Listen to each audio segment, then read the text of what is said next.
anything like that. I can imagine that Gallup Boy has one ear that might be deaf now after getting a mouthful, I'm sure. But I think she looks just fine right here. And like you say, she didn't get loose, so no harm, no foul.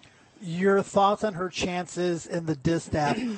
It's been proven time and time again on the racetrack that the Kentucky Oaks winner, Monomoy Girl, I think is a little better than Midnight Bisou, although Monomoy Girl was disqualified. Midnight Bisou, the official winner of the cotillion.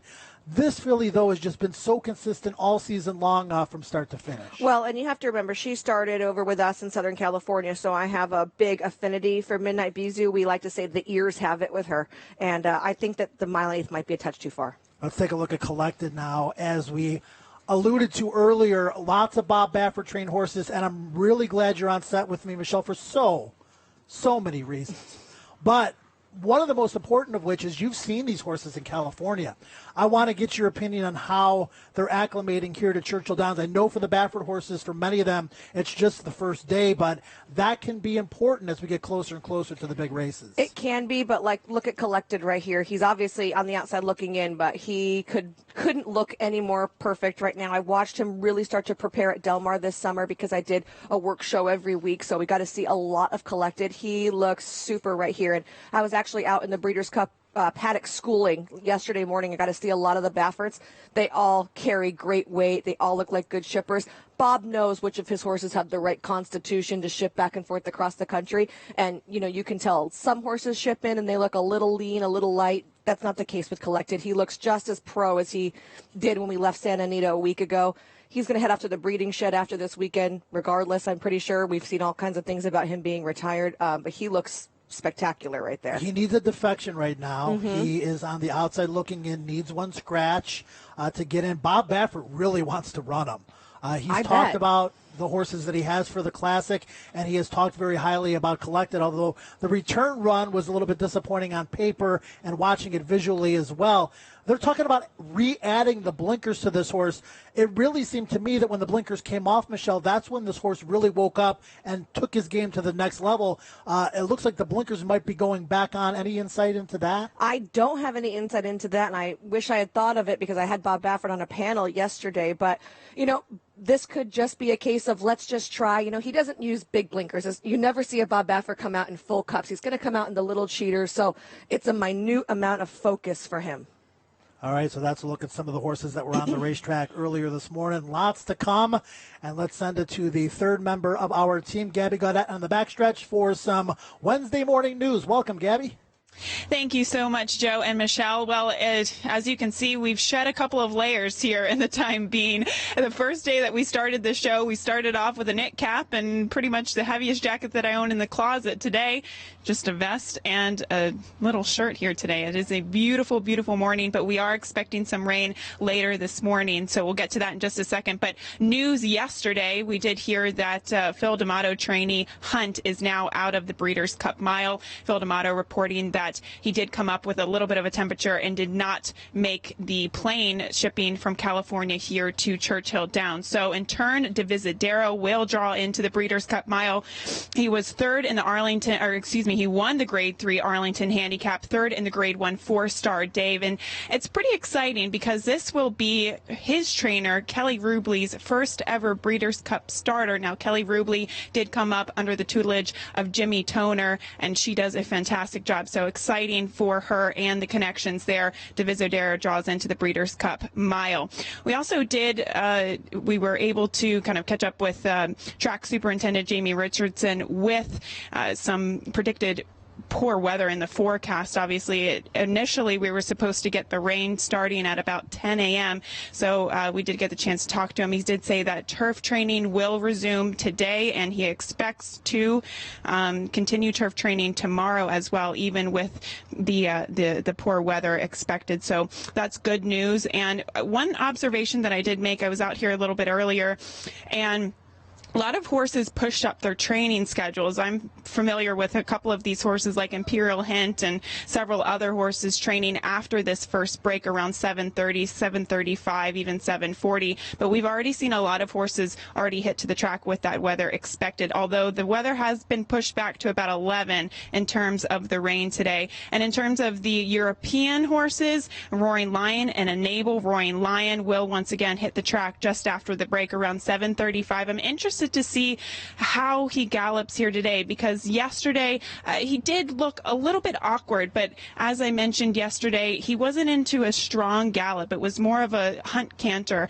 or a light canter. So if he picks up his gait here today, we could maybe see shake a little bit of that awkwardness on the main track. And Enable, she looked fantastic yesterday. She is just a filly that is so proud of what she does. She came onto the track looking like a prized fighter, and she came off the track looking like a prized fighter, just ears pricked around the turf the entire time. So I'm really excited to see her once again take to the track. She's expected to train on the turf at 9:35. So lots of news here, guys, and we're excited to get to more action after the break. Looking forward to more reports from Gabby from the backstretch. She's been right on top of everything that's going on back there, catching up with trainers and getting a close look at a lot of the horses as they come on and off the track. She was talking about the Breeders' Cup Mile. We have a field that now includes Divisadero, who looks like form-wise he's going to have to step it up, Michelle, but he absolutely loves it. He's done the best work in his entire career right here at Churchill Downs. Yeah, he has. He's a 3-for-4 record at Churchill right here. He is coming off, like you said, of back-to-back disappointing efforts, but there's always something to be said for a horse for course, and this really could be Divisadero's, big day to step up and really shine in a what I feel like is a mile that is open to interpretation. Yeah, I mean, Polly Dream, the international favorite, Freddie Head winning 3 in a row with Goldakova probably has something to do with that. Expert Eye also from overseas. And one of the American horses who is sure to get attention is Oscar Performance. We caught up with trainer Brian Lynch for some insight. Obviously reason for concern in the Arlington Million, but I always had it in the back of my mind. I thought physically he was going to be okay.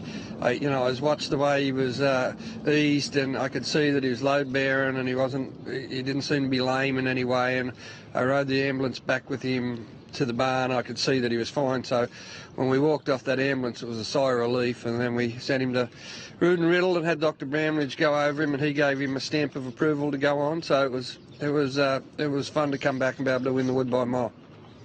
I think he's, the mile's probably his best trip. I think he's very tactical. I'd say he'd be forwardly placed. If there's no speed in the race, he could be the speed of the race. So more than anything, we're just hoping for some dry weather between now and then, which doesn't look like we're going to get it. I think he is a much better horse on fast, firm turf than rain-affected turf. So keep your fingers crossed for the weather gods.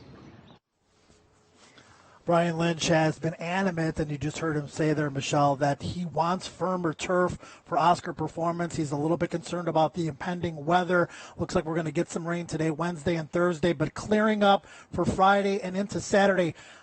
Either way, there's going to be some give in the ground, and it's just a matter of how much. And, I feel like people automatically just lean towards the Euros when that kind of situation pops up. But in my opinion, a lot of the Euros that are coming are not thinking, I need soft ground to be able to do my best. They're thinking we're going to get a firmer turf over here. So, it could just work into any of our horses' hands as well. Let's take a look at the filly and mare turf. A lot of Euro influence in here. Wild Illusion is the 7-2 morning line favorite. Chad Brown has 5 horses entered in here. He said that Sister Charlie probably doesn't want less than firm ground either, so that's worth considering with her as one of the favorites. Another one of the Americans, a horse that's had a tremendous year, along with her trainer, Joe Sharp, as Mom's on strike. Let's find out what Joe has to say. We felt like she's kind of gotten to the front and eased up a little bit the last couple of times, so Adam and I talked about adding blinkers again, and I've been really pleased. She's worked the last 3 times with them, so just a little bit of added focus that she needs. Do you worry at all making a change right before a big race like this? No, she's worn them before. So a filly like her, just really you could do just about anything with her. And I think, like I said, we're just looking for a little more focus inside the 16th pole. And, but she's, like I said, having worn them once before in her career, I'm not concerned. just a great kind of filly to have in the barn. Super straightforward and easy. But she has, filled out, her frame's filled out a lot more. She's always been a real leggy filly, kind of a classic thoroughbred look to her. And, now she's starting to get a little more round up over her hindquarters and, through her hip. So she's definitely, as she's gotten a little older, starting to fill into more of a mare. And we're going to give her a break after the Breeders' Cup, and I'm anxious to see how she comes back next year. Mom's on Strike had a tremendous year. She got good this time last year at Churchill, carried that on into the fairgrounds. She belongs in the filly and mare turf.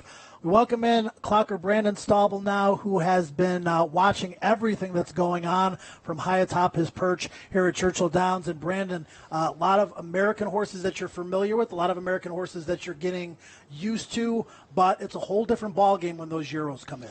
Yeah, try not to get too worked up on who's galloping well, who's not, but I do want to see them move. I want to see who's feeling good. I want to see, I've talked about the hind end. Just all the power comes from the hind end. I want to see that they're getting a good push when they're galloping. I want to see those ears up, and you just want to see a happy horse coming into this. We talk about it all the time, the happy horse. That's the key. Everybody wants to make sure their horse is doing the best in here, and interesting to note, it's about 60 degrees this morning, so the weather may play a little bit of factor, throw these horses off their game just a tad, because yesterday was about 39, so we'll see how these horses are feeling earlier this morning. Now, the Euros do things a little bit differently, and they had to go through quarantine for 42 hours. We've gotten a chance to see them over the last couple of days. You have to get used to what they're doing as well. I know you've picked out a couple of horses you want to focus on. We're going to start first, though, with Havana Gray. Yeah, just a horse yesterday that kind of caught the eye a little bit, and you can see here several of the Euros have come over. They all do it differently, and Havana Gray yesterday, they decided to go ahead and try to blow out a little quarter mile on the turf, and thought it was interesting in here. You got to always have the watch ready because you don't know when they are going to do this. So you go ahead and start it, and luckily we were able to get it started. There was actually another runner that broke off behind as well, and you can see those ears up as soon as they hit the dog there at the quarter pole, and then you got to have that watch ready, and you kind of gave her a little tap on the side, and she started taking off, and obviously the blanket's not the most wind-resistant, effective piece there, but I like the way this horse was striding out down the lane. And then I also like the fact, too, you're going to see right at the wire here, right there, she took a hold. That tells me she's got plenty more in the tank, and I like to see that. I like to see a horse that takes off, and then you can grab the horse, and it will come back to you. I really like to see that, and nice push from behind on the outside there, and just a really nice move. And, I'm not going to say, oh, man, this is definitely the winner, but I'm definitely going to take it into my handicapping decisions and maybe move this horse up on my list a little bit. And for those of you that might be watching for the first time and trying to get a hold of some of the terminology, when Brandon says dogs, there's not a dog. There's not? I've seen alligators all kinds of things. It took me about 10 years to figure that out. Yeah, there's cones. And Brandon and Michelle, I'll talk to you about this quickly before we get to Brandon.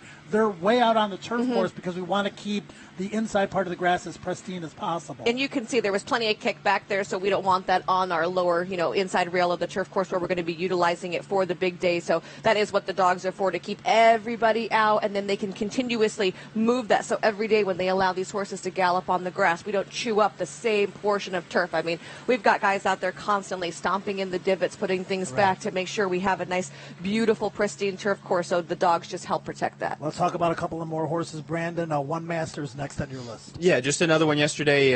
Wasn't doing a whole lot, but just kind of caught the eye. And here you can see those ears up. I mean, that's kind of the first thing I'll take a look at. I want to make sure the horse is alert and taking in all the surroundings. I don't ever mind that the horse maybe flicks the right ear back. I love that. Tells me that they've got one ear cocked and then they've got the other one kind of seeing what's around them, but doesn't lift very high off the ground. We talked about the high knee action on the turf horses in here. If you could be a turf horse and you can have low action, I mean, I love that. And you can see the rider's got a nice strong hold in here. The ears are up. That right ear's kind of flicking back and forth like, do you want me to do something?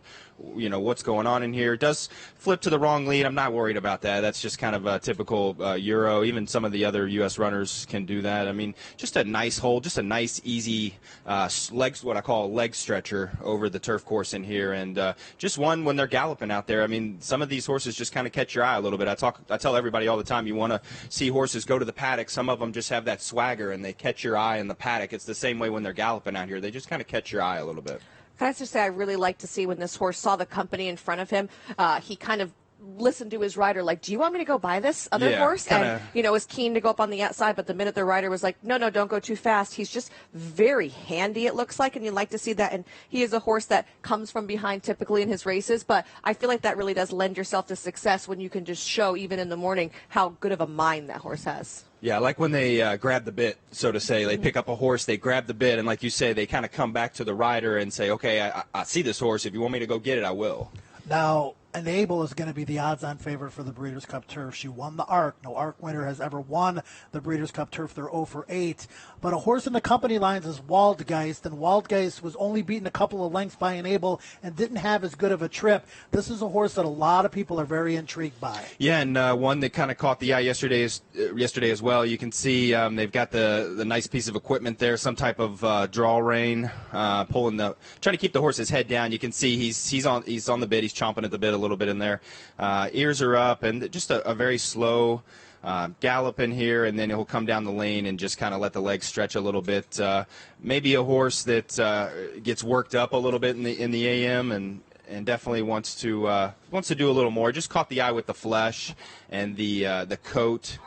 Those are two things too that I kind of look at, and you can see just a nice, easy move in here, and eventually this horse is going to do a little something down the lane. But one thing too, I like to look at the hind end. I like to look at the power behind, and it's just one of those things where just catches the eye. And we talk about it all the time. If you're watching the show or you're watching workouts, you just definitely, if you see something that you like, put it on your ticket if you have the bankroll, because you never know when you're throwing off that 20-to-1 shot, like, man, he looked good in the morning. So these are horses I definitely want to keep on my radar, and then when I'm making the final decisions, like I said yesterday, it may be one that I elevate or one that I decrease. We're not going to see the Aiden O'Brien horses till tomorrow. We're going to see a lot of the Baffords today. Is that what you're looking most forward to this morning? Yeah, I mean, Bob obviously knows how to get it done in these situations, and they're going to come in looking well. And, I'll take a quick peek. I'm not going to, this close to the race, I don't want to really, I'm trying to keep everybody on the list. Now, if you do something ridiculous out there and I'm like, or like you come in and I'm like, man, I don't know if this horse is fit, then I might, take a look. But I'm trying to keep everybody on the list at this point.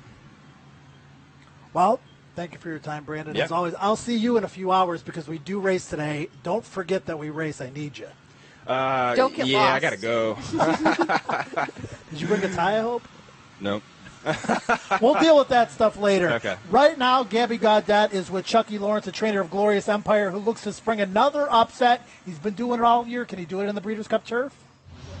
Well, we will see, but he's definitely sitting in top two. Impressive performances in his last two starts. And, Chucky, welcome to Louisville. You brought your son Chase with you as well. How are you doing? Great, thank you. We got in about 2 a.m. this morning, and it was a long drive from Fair Hill, but we're ready and happy to be here.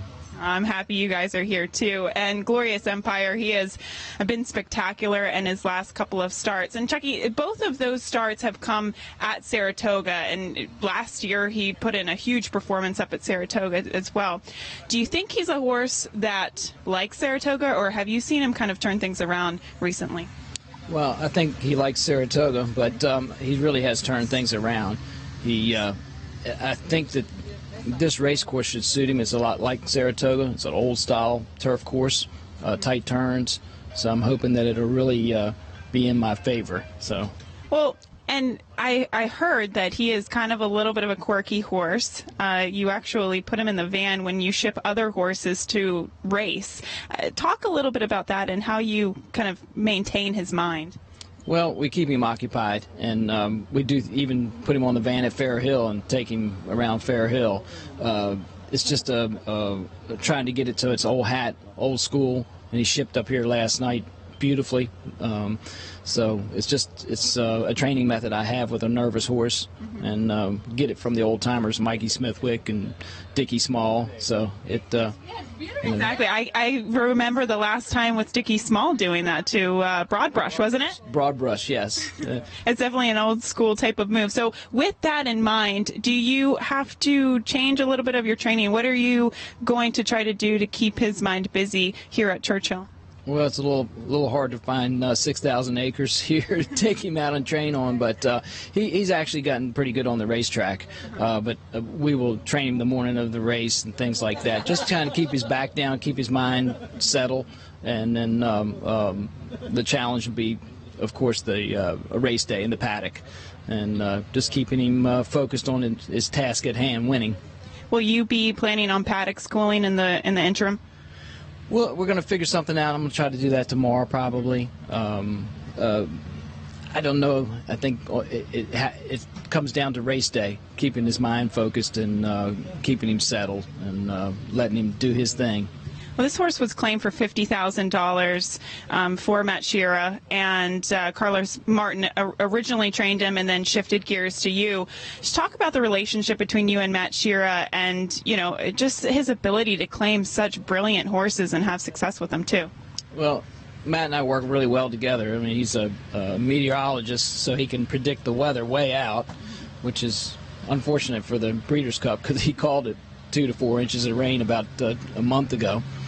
And he's really good picking out numbers on the horses and old form on a horse and thinking that we can improve them by doing different things. And it's worked. We had Perfect Title, Cage Fighter, and he's just really great to work with that aspect of it, because I'm not that great on that aspect, and I'm more of a horseman, so the combination of the two seems to work really well. It's a great combination. So he let you know that there's going to be rain and what you should pack, what your whole family should pack here in Louisville? Well, he told me to make sure he had the mud shoes on, so yes.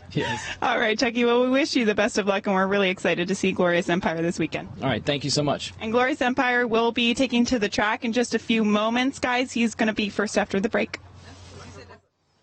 Well, thanks, Gabby. Glorious Empire. She mentioned the claim, and the success this horse has had this year is incredible as a 7-year-old. Michelle, this horse earned $54,000 in 2017. This year, over $650,000. Well, and a savvy claim, right? They picked him up for $62.50. They dropped him in for $50, but they claimed him out of a 7-furlong turf race, and his last couple of wins have come in 1.5 miles, 1.5 miles, 3/8, and 1 1/8. So, I mean, pretty impressive to think like, oh, this turf sprinter might turn out to be a pretty darn good marathoner. Yeah, he's won 2 in a row at a big price and doesn't mind a little give on the ground. He's going to show Plus, speed. he has advantage with the speed. Enable likes to be close, but U.S. horses are quicker earlier, and that could just put her in a back-behind type situation that might end up just being trafficky. Yeah, it's going to be interesting, as all of the races are. Future Stars Friday, one of the featured races of the 5 Breeders' Cup events is the Juvenile Fillies, the Tito's Handmade Vodka Juvenile Fillies, and a contentious field. Bellafina, the 2-1 morning line favorite, but one of the horses looking to spring the upset. Michelle, one of 5 entrants for Michael McCarthy over the weekend here for Breeders' Cup is Vibrance. And this filly was pretty impressive when she broke her maiden first time on the main track routing. She came back to run an okay second to Bellafina, but, that's a tall task. It was first time versus winners, and, Bellafina already had a lot more experience than her. I think that she moved forward progressively really nicely. You can see she's thriving here. Mike brought his horses out pretty early so they could all get a feel for the track, including a work. She was one of those that was able to get a work. He brought out his #1 girl, Nikki Diodoro, to get on all these horses. It's like she heard me talking about her, didn't she? And good. Well timed. I think this filly looks really good, although she is kind of looky-looey right now, and she has been here for a while. I like the energy, like to see it focus just a hair better. All right, that's a good look at Vibrance from earlier this morning. There have been some sensational juvenile fillies that have won the Breeders' Cup, juvenile fillies over the years, particularly some of those that have done it right here at Churchill Downs. Let's take a look back. In the starting gate, ready for the juvenile fillies, and they're off. Posted, broke poorly, so did Bo Sherrill. Serena's Song bounced out quickly. Honky-tonk tune is there. Flanders is flashing her early speed as they move for the first turn. Catapeel will be caught 4 wide in the early going. Lily Capote is up close, running in 5th. Morris Coat is 6th in between horses. The English filly is Bell Genius, 7th toward the inside. Muriel is running in 8th position. Fortune Pending is 9th, about 9 lengths from the lead. And then it's Posted, who had that hesitant beginning, lingering near the back of the pack along with Bo Sherrill. Stretch running Mamamuchi second to last. Stormy Blues is 13th. Behind the opening quarter of 23 seconds flat. And the stablemates are 1-2. It's Serena's Song and her mate, Flanders to her inside, and those two are dueling together down the back stretch, and Lily Capote will make it 3, moving into 3rd position on the outside. Honky Tonk Tune working hard to keep up. The half went in a demanding 46 1/5 seconds. Bell Genius is drawing into contention as the field moves into the far turn. And then it's Muriel working harder to stay within range. She's dropped 7 lengths off the lead. Posted is beginning to launch her bid. So is Mamamuchi. Still far at the back of the pack is Stormy Blues trying to weave her way through. They're moving toward the top of the stretch. And 3 Locust fillies are together. And Serena's Song has the lead. Flanders tested like she's never been tested before. Lily Capote is right there on the outside with Bell Genius running in 4th. They're down to the final furlong. Serena's Song and Flanders 1-2 the whole way. Don't count Flanders out yet. Head Day goes to her. Flanders on the inside. On the outside, Serena's Song giving their all as they come down to the line. A spellbinding stretch run. Flanders, Serena's Song. Flanders looks like she got her nostril on the wire first. The Juvenile Fillies in the gate.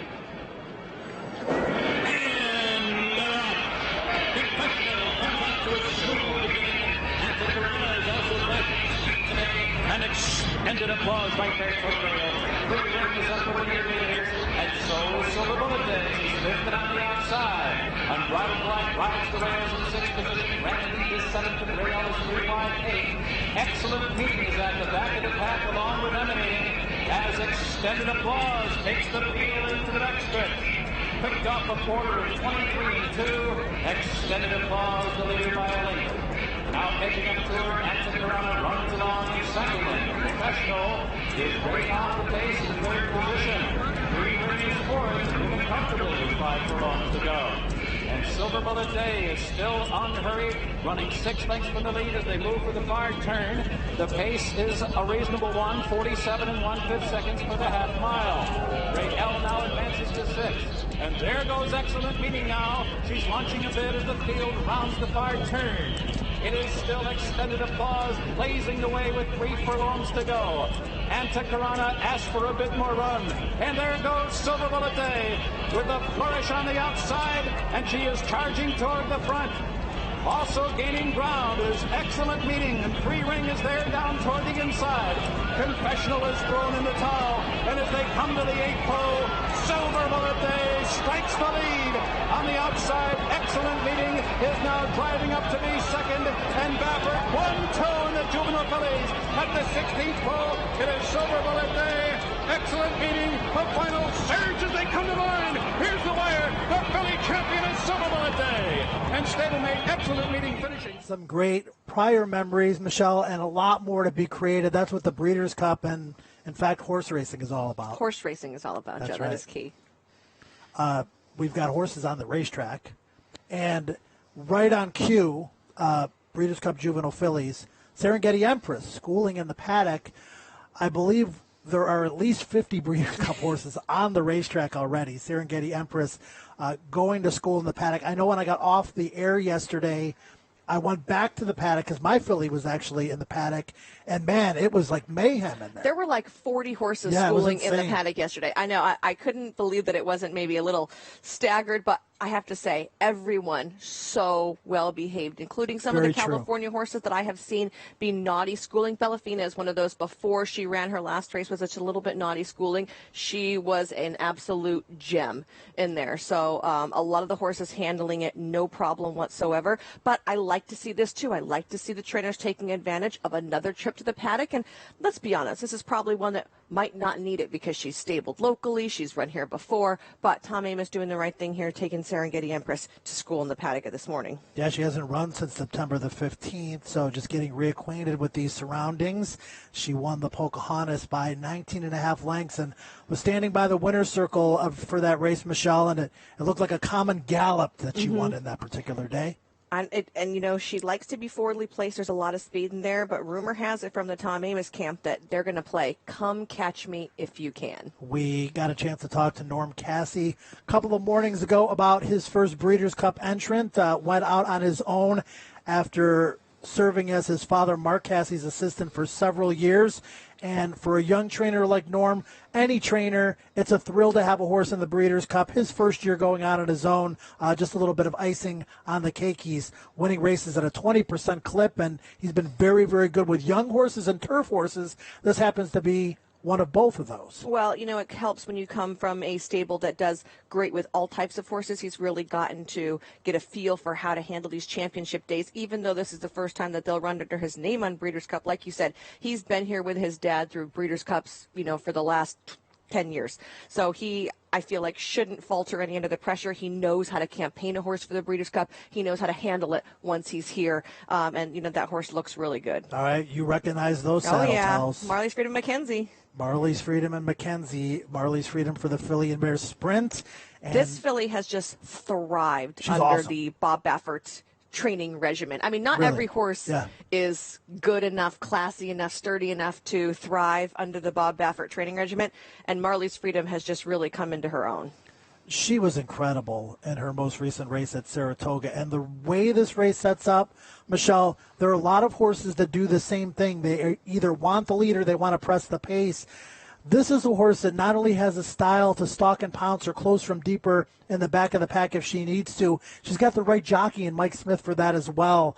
I just think if she runs her race and gets any kind of a trip, and I know it's a big field, and I know there's a lot of good fillies and mares in the race, I think she's going to be very, very tough to deny in the stretch. I think that she is definitely going to be the horse to beat in here, and like you said, very rateable and tractable. The one question for me, even though she did do extremely well in her last out, was the 7 furlong distance with the nice long stretch here. We just don't know if that's exactly her key distance. The ballerina might have said, yes, it is, but I just like to say wait and see, because every track is a little different. There's Marley's Freedom for the filly and mare sprint. Now, I want to talk to you about McKenzie. We all know how talented he is. We know about his resume. We know the fact that Bob Baffert said, I thought this was my Derby horse until the big red horse came around and McKenzie went to the sidelines. But he has this habit, Michelle, in all of his races, whether he's under pressure or not, of swishing that tail. Does that bother you at all? It does in some instances, if it's like when there's a whip out and the horse just resents being, urged along. A horse that just does it all the time, it's not as bad. Why is he doing that, though? Who knows? I mean, like, I'm really. looking for answers, Michelle. Every horse is different. Some horses just do it because that's the way they show their irritation. And some horses do it, maybe they had a bad gelding situation, which obviously isn't the case in here. Some horses just do it because it's fun. True. I mean, he looks happy there. Obviously, he's got a ton of talent. Rolling. He looks like he wants to roll right now. What about his recent works in California? Obviously, a long layoff between the San Felipe and the Pennsylvania Derby. He won that race like he was supposed to. What have you seen from him in recent weeks? I'll tell you what. The October 21st work was excellent from McKenzie.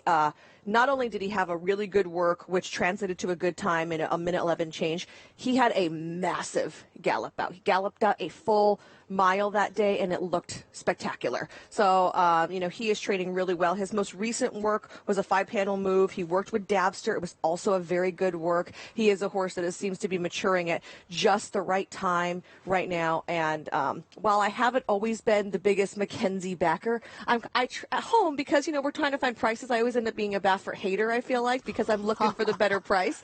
So because of that, I've always been shopping around. But recently, physically, I think that he has been very impressive. And I'll tell you what, we're good friends with a lot of people in the Baffert camp, and they think this is their best shot in the Classic.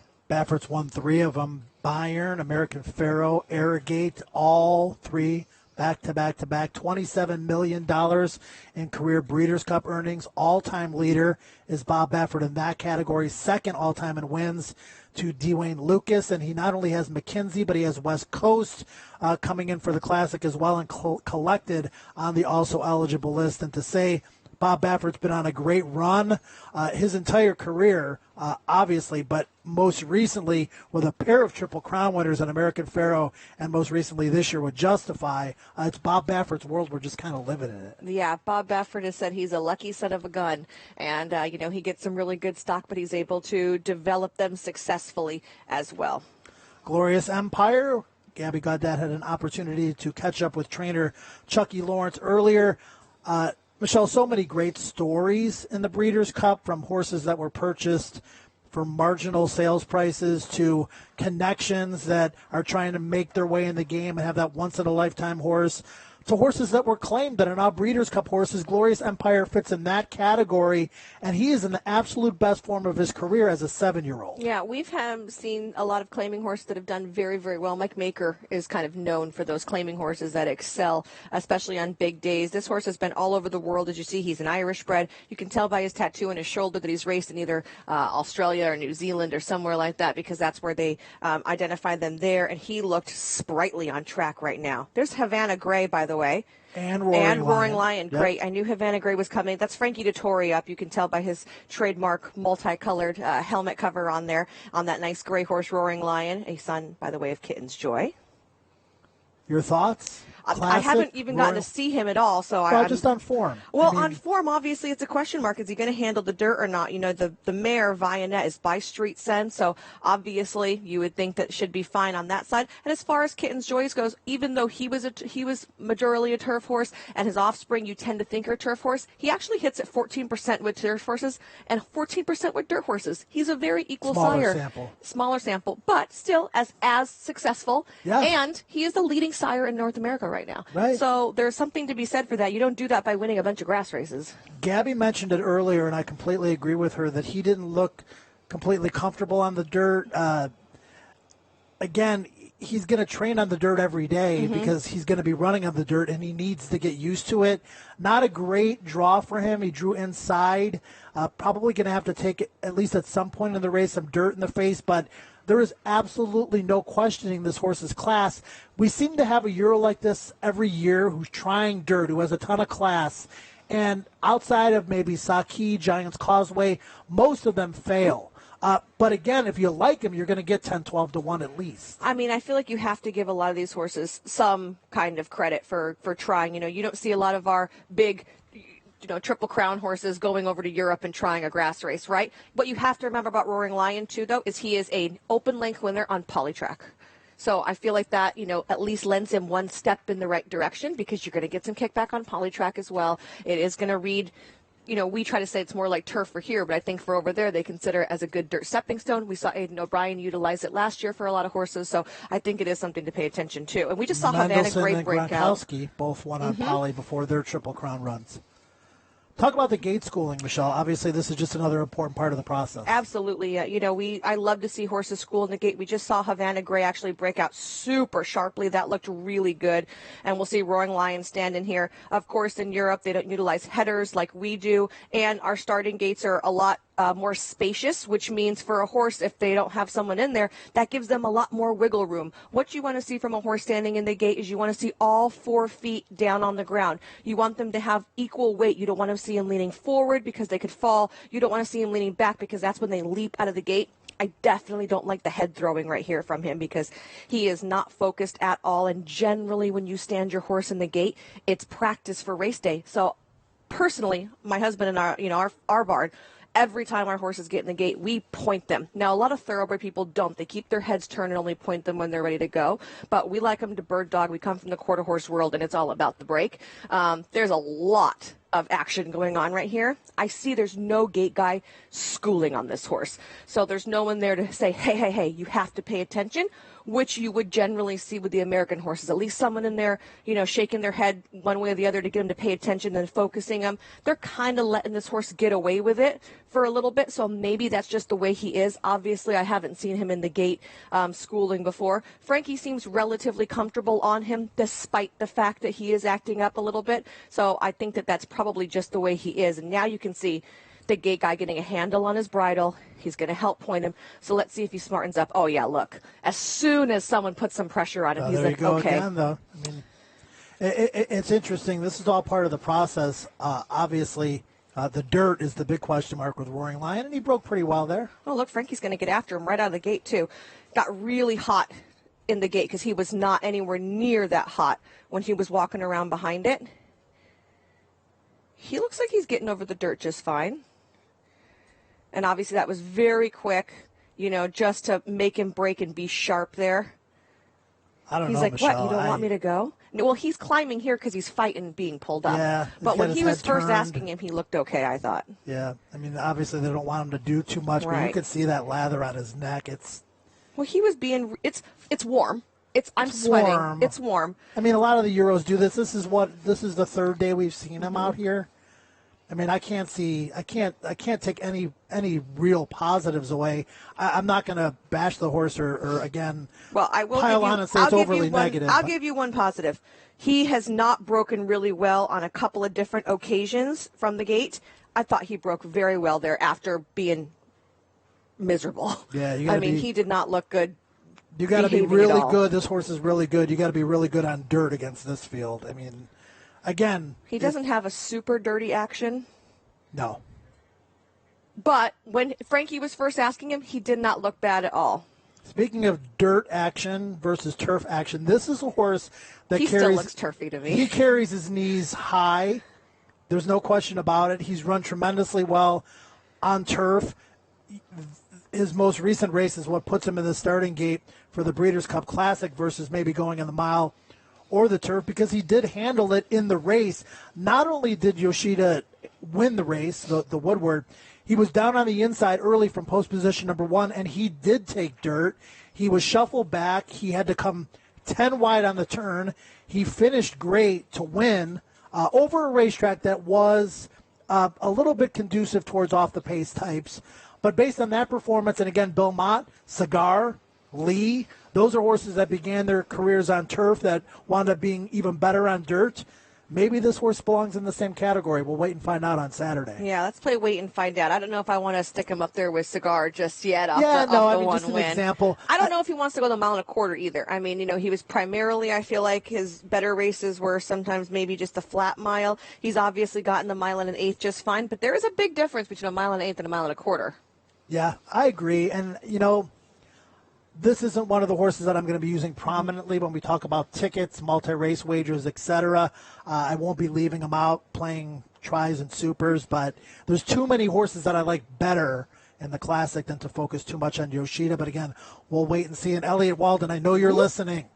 Take a look at Comedy breaking from the gate. This horse on the also eligible list, and you saw broke out just a hair, was eager to go and anxious to go and broke out of there fine, except for, that little bit of leaning out, which can cause issues not only for yourself but for others too. I like to see horses break a little bit straighter. I understand where the starting gate is set right now, though. It's not exactly a perfect run into that turn, and he's obviously a juvenile, or she obviously is a juvenile, so she hasn't had all that many starts. Overall, it was okay. Yeah, she wants to go. Definite turf horse here. Yeah, there's no question. Yeah, definitely a turf horse. Wants to go, though, tugging at the rider. It's obviously a turf sprint that we're involved in, so it's nice to see some semblance of eagerness. And again, we're looking at a way a turf horse is moving over dirt. It's more about the gate schooling and popping from there based on what she did today. Nice looking filly, though. Look, she's got a big motor behind her. Hard to pull up. I'm actually really thrilled with the energy of a lot of the Euros that have shipped in here. Sometimes they can be a little bit quieter after the long haul, and after being in quarantine, they can be a little bit naughty. But I like the energy. I feel like all the Euros that we've seen so far have had very good forward energy. Look at her throwing her legs out there. She's fancy. She needs a couple defections, though, Michelle. She's number 14 on the list, and unlike the vast majority of the Breeders' Cup races where 14 horses can potentially be in the starting gate, only 12 for the Breeders' Cup Juvenile Turf Sprint.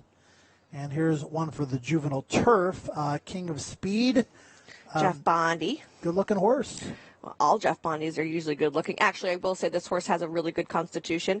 He has a lot of sprinters in his barn that he does very, very well with, and sometimes some of them that run really hard and train really hard can get a little leaner and racier, and this horse carries a lot of good weight. Beautiful son of Jimmy Creed here. He is coming in with back-to-back wins, and he has been pretty much dismissed in all of these races. Every single time, everyone wants to try and beat him with whatever fresh horse is in there, a horse that maybe got a quote-unquote bad trip, and both times his last couple of outs have just been sensational. Gary Stevens is a big fan of him, and I think he looks spectacular right here. I love that blaze. It looks like an apple where a bite has been taken out of it. King of Speed has improved massively in recent starts.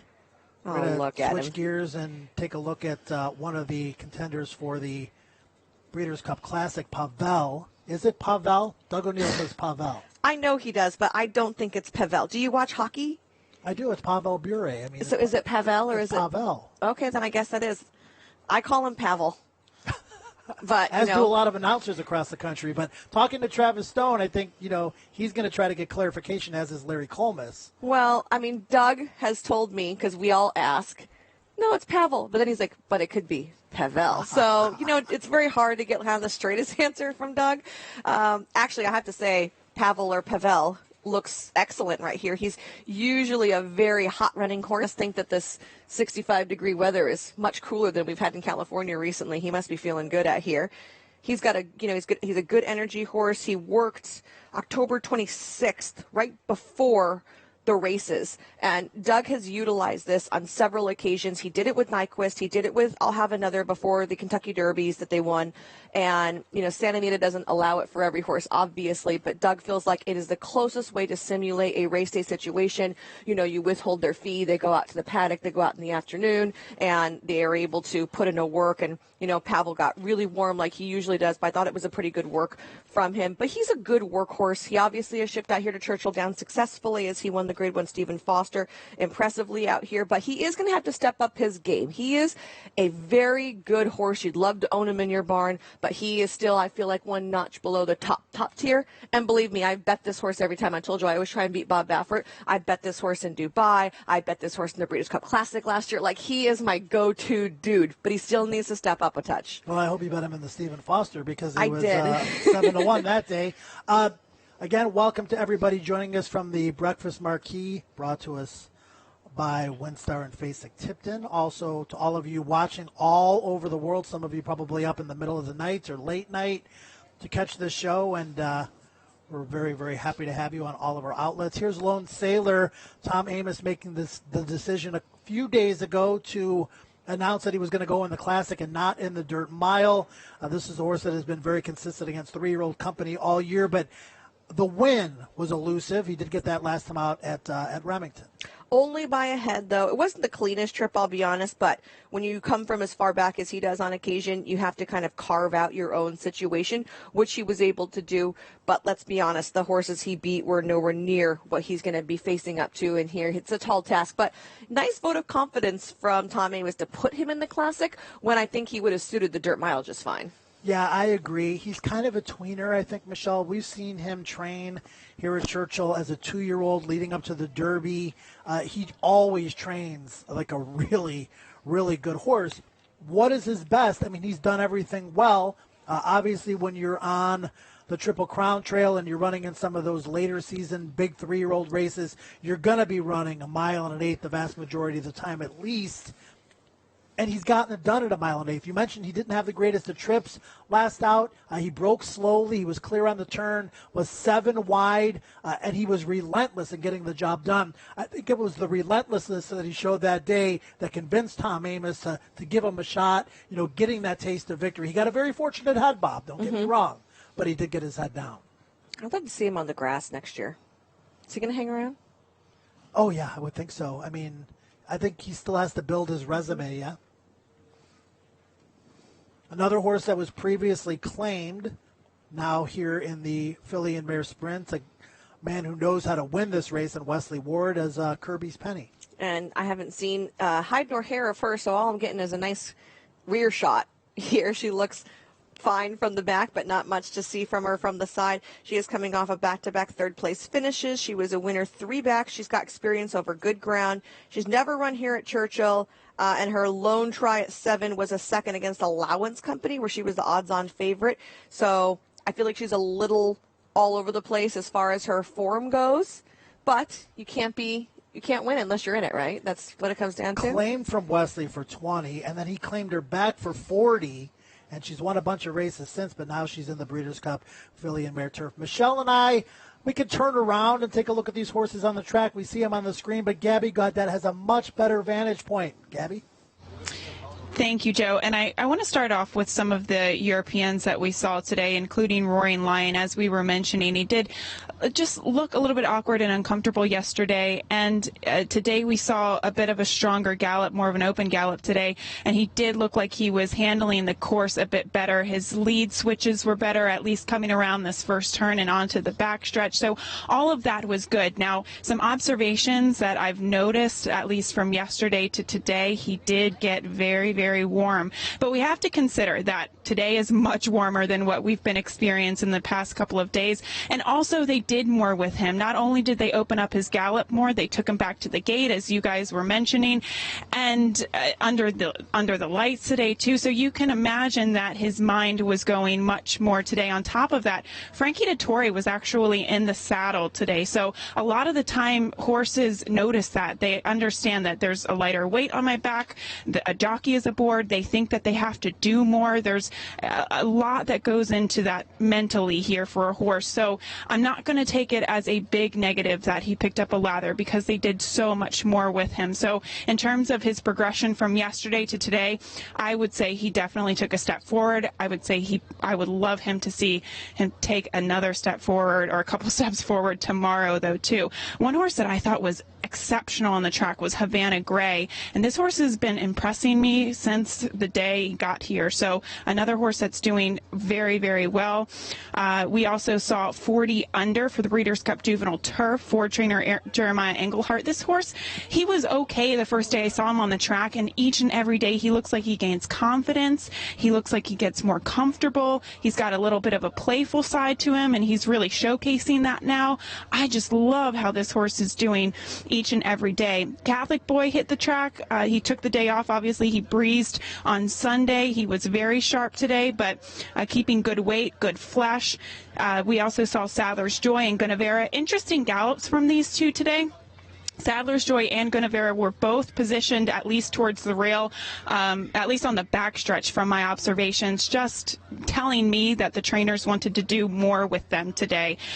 So an open, strong gallop, these horses positioned closer to the rail.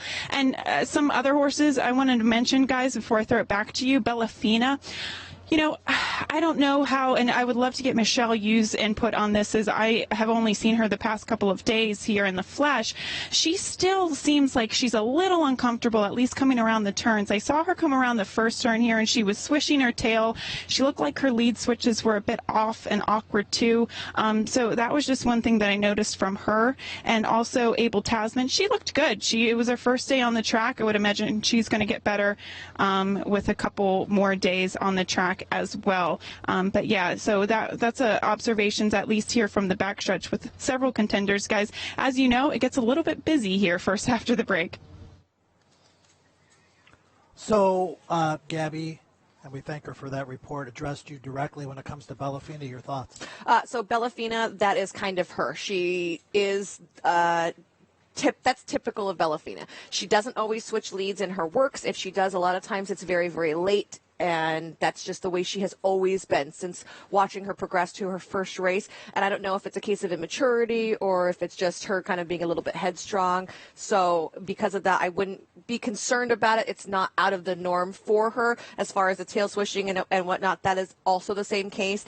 And body-wise, I think a lot of people might think that she's a little light frame. What she is she's very big and raw-boned, and because of that, it tends to make her look a little lighter, but she's very, very fit, and she's just a very big filly. She'll grow into her frame eventually, but she's not underweight from shipping at all. No one should think that. She looks just as the same as she did when she left California. One trainer that doesn't leave any stones unturned is Steve Asmussen. As you can see, he's sending filly and mare sprint contender Mia Mischief to the gate. This is a horse that's very familiar with the starting gate here at Churchill Downs. She began her career here, and she's done some good work over this racetrack.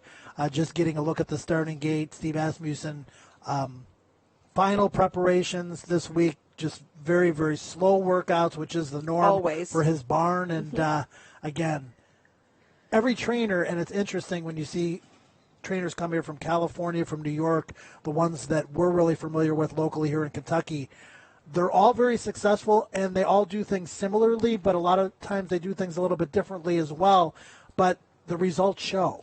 Well, I think that, some people have different mentalities as far as training goes. You have some trainers that believe in let's let them run. That's what they're there for. And the more concussion that you take in the mornings means that you're able to hold up in the afternoon. You have some trainers like Steve that believe that, you don't have to teach a horse how to go fast. They already know that. Let's keep them nice and slow because slow means sound. And so you see a lot of that from their barn where they purposely like these nice slow works. This filly breaking off really nicely here. You saw Scott let her go and she was ready to roll. But here she is contained. I mean, she wants to do everything. Right. You don't need to say, hey, by the way, are you fast? Let's see. Yeah. You can tell this filly is fast, but she's just going to be quick-feeted right here, little catty, and hold tight right now. She's a little warm. Again, it's warm. She wants to do more. Your thoughts, Michelle? We're going to take a look at Highway Star, the New York bred for the Filly and Mare Sprint in a moment, on the difference between training a horse to go 1.25 miles, a mile, and shorter sprint distances. Having these sprinters a little bit on edge isn't necessarily a bad thing because you want them to go. Well, you want them to go, but you don't want them too on edge because then you're just having wasted energy. I mean, it doesn't matter if you're going to run 5 furlongs or you're going to run 1.5 miles. If your horse is blowing up with so much energy it can't even stand itself, it can waste its race in the first 2 furlongs. So while there is a difference, I think, in at least stamina and probably sharpness for a lot of them, you still want – there's a fine line between having – a lot of energy and having too much. Like this horse kicking up a little, she feels good, that's great. Having a horse that comes out and can't even control himself because he's so excited to go, you just waste way too much energy. Highway Star has taken advantage of the New York bred program, but she's also more than held her own against open company. She just missed in the Grade 1 Ballerina last year. She came back and won the Gallant Bloom. She won a New York bred stake in advance of this race, her only victory from 6 starts this year, but she appears to be headed in the right direction. And the Filly and Mare Sprint, Michelle, we've seen some crazy results in this race over the years. I mentioned this earlier. There are a lot of horses in this race that seem to have very similar styles, not necessarily pedal to the metal, I must have the lead speed horses, but horses that definitely like to be prominently placed. Yeah, and, then we ended up having a real jockey's race. I wasn't the biggest fan of her gallop right now. I haven't seen her gallop before, but she just didn't look – she was kind of sideways when she was going, a little choppy, so I'm not a big fan. I'd keep an eye on her to see if that's just the way she is or if she's maybe responding. You could see she got a little irritated when horses were coming up behind her, which is funny because she does like to be kind of close to front, so you'd think a lot of horses are generally behind her, but you could tell she just wasn't thrilled about the situation. That's a great thing about these workout shows, and by the time all is said and done, I believe we're going to have done 7 of them. Is I know what I like on paper. Mm-hmm. I know what I visualize as far as pace scenarios goes based on the post positions. If some horse wows me in the mornings that I'm not necessarily considering using, or I'm considering using to a lesser extent, that could help maybe put those horses on tickets that I would have normally not have put on tickets to begin with, as we continue to see horses here. She looks much better here. From in front than she was from behind, and you can see too now no horses around her, so I don't know what her deal was on the backside there. She might have just been needing to get into a little bit more better work mind frame, but she looks much better there. And to talk about what you were mentioning about picking out horses, I have actually on my top picks that I've whittled down, Havana Gray was kind of on my draw list. I wasn't sure after watching the turf work and watching that horse break out of the gate this morning. Up. Perfect example, because that horse is going to be 15, 20 to 1, 20 to 1 morning higher. line. And that can be an advantage. And obviously the horses have to be good enough, but if they're also thriving and they're progressive like that horse happens to be, then we could see a big step forward. Sky Diamonds was spotted on the racetrack earlier this morning. This is a veteran mare who likes to get her picture taken. Liked to get her picture taken a little bit more last year when she was 5 for 7. Just the one win this year, but it did happen to come in the final prep for this race. And she actually physically looks a lot better than we saw her over the summer. She had lost a little bit of weight over the summer. Her hair coat was turned. She just didn't look super. Now before that last race, she came out and you can see her coat's already turned. Actually, she was clipped before her last race and her clip's just growing out. But she does look a lot healthier from a coat standpoint. She's a lot shinier. She just doesn't look as dull as she did this summer. So that's obviously a big positive as she's coming into, this biggest stage. I think last year she ran an okay race in the Breeders' Cup Filly Mare Sprint in Del Mar, but she is going to need to get back to some previous form that we were seeing from Sky Diamonds. I'm glad to see that she is out here doing really well, like I said, with her weight and everything, because it seems that she's physically in a good spot right now. We have quite a few of the Europeans out on the racetrack, and again, many of them, Michelle, will go to the dirt. We're going to see a turf training session a little bit later on this morning where even more of the Euros will go out there and get acquainted with the grass course. Well done, Fox, juvenile turf sprinter, on the racetrack right now. And taking a look, this is the first time I've seen him. He looks a little light framed, really, in the belly. And I don't know if that's his normal constitution or if that's from the ship here.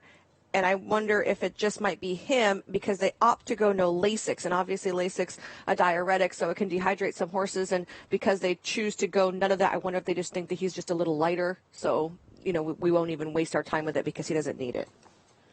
Pocket Dynamo, another Euro on the racetrack. We're going to take a look at. And this one definitely looking alert and happy out there. Michelle, it's interesting, too. You see a lot of these horses come out with ponies. You see some of these horses flying solo. We saw that a lot of the Euros had the opposite way down the chute. Their first day here where there is kind of less traffic, just to give them a look at their surroundings, especially for the first time coming out of quarantine. Your thoughts on Pocket Dynamo for the juvenile turf sprint? Oh, Dynamo is a good word for him. He is ready to go. See, I like the rider getting after him, though, because this is a horse that's just a baby. He's obviously shipping in somewhere fresh, and, he's looking at around a lot of things. Some people tend to mollycoddle some of their horses, especially the younger ones, because they're like, oh, it's a new situation. When you do that, it sets them up for failure a lot of times because then they think, oh, I can get away with doing this, doing that. So just that guy getting after him that little bit, look at how much better he is. Okay, I'll pay attention to you. So while he's still a little high-headed and eager to go right now, he is paying much closer attention to what the boss wants to do. Chad Brown has won 10 Breeders' Cup races, only one of those on dirt. It came with Good Magic.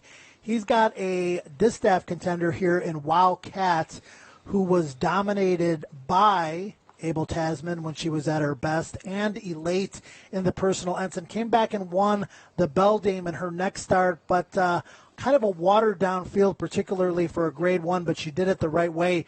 This was a horse that when she came over from Chile and was first in Chad Brown's barn, a lot of people thought very highly of her. They thought she would be one of the better horses in this division this year. She is, but you're talking about the likes of Monomoy Girl, Abel Tasman, Blue Prize. Where do you think she stacks up? Well, she's just a little inconsistent since coming here. Like you said, I think people had high hopes for her because she brought in such a phenomenal record from Chile, but a lot of the South American horses, the form just doesn't translate. So the fact that Chad's even gotten her to get up to Grade 1 caliber in such a short amount of time of acclimation here, I think is, something to be said. Bob Afford said that it usually takes over a year for a horse to acclimate from coming from South America up here. Not that he has a lot of South American runners, but, that's kind of the mindset that he has said before. So Chad has done a very, very good job with her.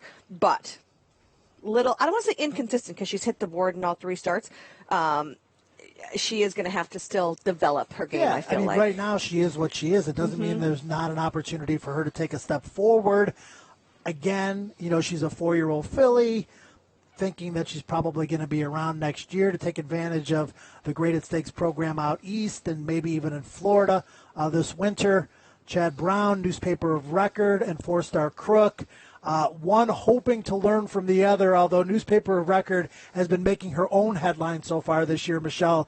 2 for 2, dominating fashion. Chad has said, not only is she fast, she's got a tremendous turn of foot. When you have a turf horse that's fast and has that turn of foot, which you usually see from horses that come from off the pace, man, she could be any kind.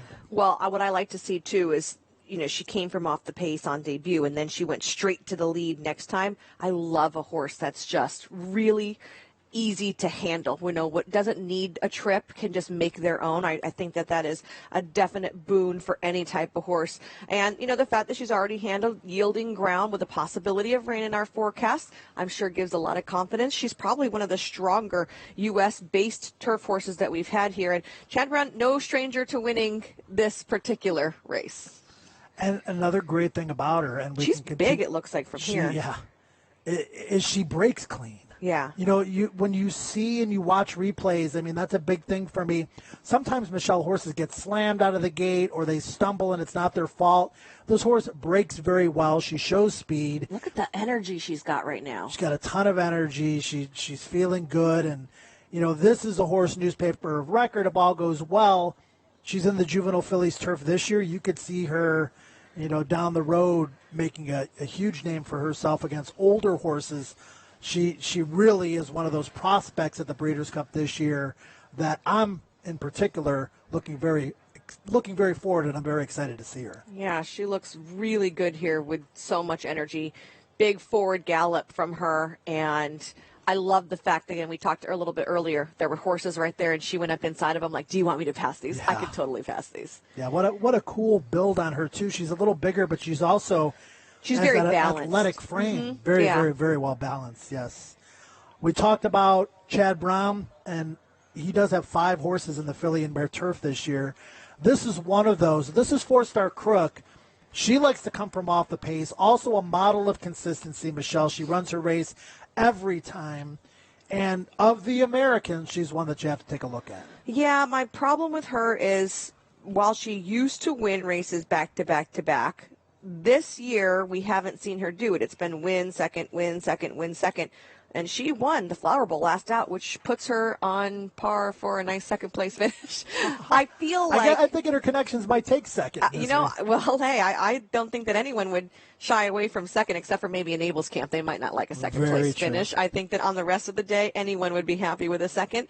I like 4-Star Crook. I think she's an excellent exotics play in here. She is going to be trying the mile and 3/8 for the first time, and that's significantly farther than we have seen her go. As it come from behind her, as long as she's fit, you'd think maybe not the biggest deal, and she looks plenty fit here. She's another one that's big. Look at the size of her.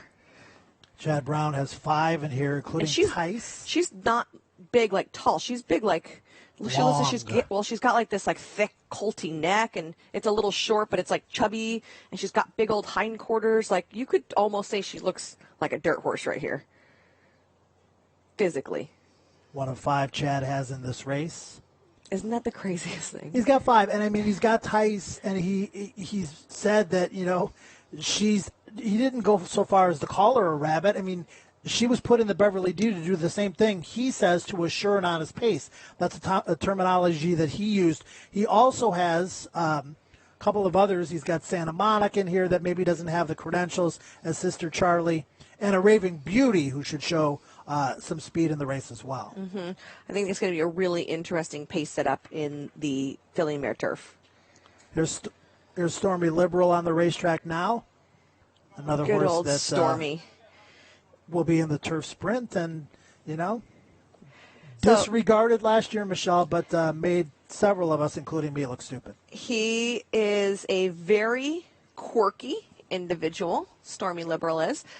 He doesn't like the whip, right? He doesn't like the whip. He doesn't like to be forced to do anything. Pete has told me if you try to lead him out of the stall and he's not ready, he'll just plant his feet and tell you, no, I'm not going to go out there today. So everything has to be suggested to good old Stormy Liberal. And Drayden Van Dyke obviously knows him very well. He has gotten his nose down on the wire in perfect timing his last couple of outs. He loves this distance, and, he's just doing super, super well. It'll be interesting to see all the Pete horses here because Pete keeps them at San Luis Rey where it's quieter and calmer, and they have a lot more. It's almost like I don't want to say it's a farm type situation, but there's just no people and not a lot of horses around. So when he brings his horses in on big days and they're forced to train here with all the media and the people and everything, it's interesting to see how they all handle it. 30-1 when he won last year's Stalk and Pounce fashion at Del Mar. Came in off of a summer layoff and won that race fresh. This race has been won by quite a few different kind of horses style-wise. 4 horses have gone virtually gate to wire, a couple of stalkers, including Stormy Liberal. And then sometimes, Michelle, the pace really heats up and you see a deep closer. We've seen it 4 times. 5.5 furlong distance this year. Many of the years it's 5 furlongs. And I think that leads to why we see so many things that are different, because this race distance changes. And then, when you take it to Santa Anita and the configuration changes, Right. and, it just lends itself. It's not like one of those races that, okay, the classic is always a mile and a quarter, so we tend to see maybe a little bit more fair assumption of what we do as far as pace and how horses finish or close. It's a big difference when you're talking 5, 5.5, or 6.5. We mentioned earlier Doug O'Neill has won 5 Breeders' Cup races. This year he is represented in the Tito's Handmade Vodka Breeders' Cup Juvenile Fillies with Splashy Kisses, who came here to Churchill Downs, and I really gave her a big chance in the Pocahontas.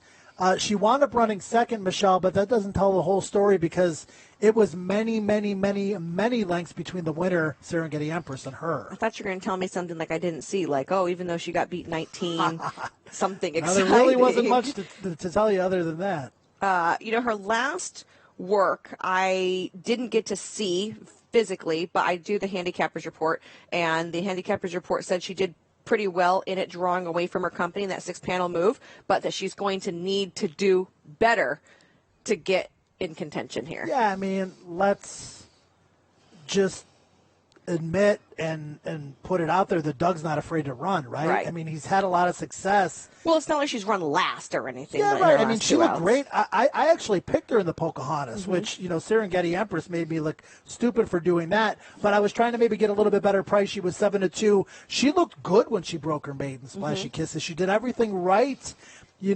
Having that race over the track certainly can't hurt her chances. I think this year's Juvenile Fillies from top to bottom is very good. I think there are 4 or 5 horses that have a fairly equal chance. But a lot of those horses, Michelle, like to show speed. Splashy Kisses is a horse that I'm guessing is going to just sit in the middle of the pack and try to pass as many of them as she can. Which I was surprised that was the case, because she did break her maiden in gate-to-wire fashion, sprinting. So because of that, I thought she would flash more speed, and maybe just being bumped at the beginning set her back, and that was why she ran bad. I mean, I feel like she can improve from that last start, but like we said, Tom Amoss I think is going to send Serengeti Empress and play come and catch me. Tom might be playing. He might be telling us that, and maybe. then I mean, if you think about it, with Serengeti Empress, he's got Corey Lannery aboard, right? Mm-hmm. Corey's a good rider no matter what he's doing, if it's going forward or if it's taking the horse back from off the pace. But Corey loves the rail here at Churchill Downs, and Serengeti Empress, maybe, somebody else is going to go. A Jaywalk has good speed, Balafina has speed, others have speed. He might be content to just sit in the pocket and look for that rail to open up on the turn for home and kind of burst her through there. But that remains to be seen. Tom says he's going, but we won't know until the gates spring open really on Saturday. Well, we don't, that's in this the case, Friday. Right. Yeah. This filly hit another one. Good energy here out on the track. Which, I mean, it's Breeders' Cup, right? We expect them all to be looking at least halfway decent. But very spry. And I like to see the fact that she was very correct. She switched her leads on time. She wasn't goofing around out there. Her ears were picked and she was anxious, but she was still listening to everything that was being told. And, this is a situation in California we don't have. We don't have lights and, all of that. So the fact that she's out here in this kind of a situation, I feel like is a big plus. We're talking juveniles especially. Yeah, most definitely. And again, some rain in the forecast today. Lots of rain in the forecast tomorrow. The forecast for Friday and Saturday calls for drying out conditions, hoping for, and this racetrack dries out like none other. Looking forward to a fast track, hopefully Friday and Saturday. Saturday's got a big sun in the forecast. And then some give of the ground. I love that pony. For the turf. Just a matter of how much pony that is, but I love it. Do you? Yeah. The ponies are so cool. I saw him when I walked in. I was like, I think this horse needs to come home with me. Let's take a look at the Breeders' Cup Juvenile Turf. Taking a look at this field. 40 Under is a horse that Gabby talked about earlier, and pressing her. I am totally on that bandwagon as well. A horse that has proven that he likes an off-turf, not only in his races but in his training. That's definitely one that I'll be keeping a close eye on. Michelle, we haven't seen the Aiden O'Brien horses yet. They're in quarantine. We'll get our first look at them tomorrow. Anthony Van Dyke has a great resume. We know how good Aiden is in these kind of situations. He won this race last year with Mendelssohn and has won 4 of the last 7. But, man, post 14 for a horse that probably wants to be covered up, no picnic. And, he's coming in with back-to-back Grade 1 defeats. I feel like a lot of times Aiden brings in a horse that's a little bit better, at least more recent.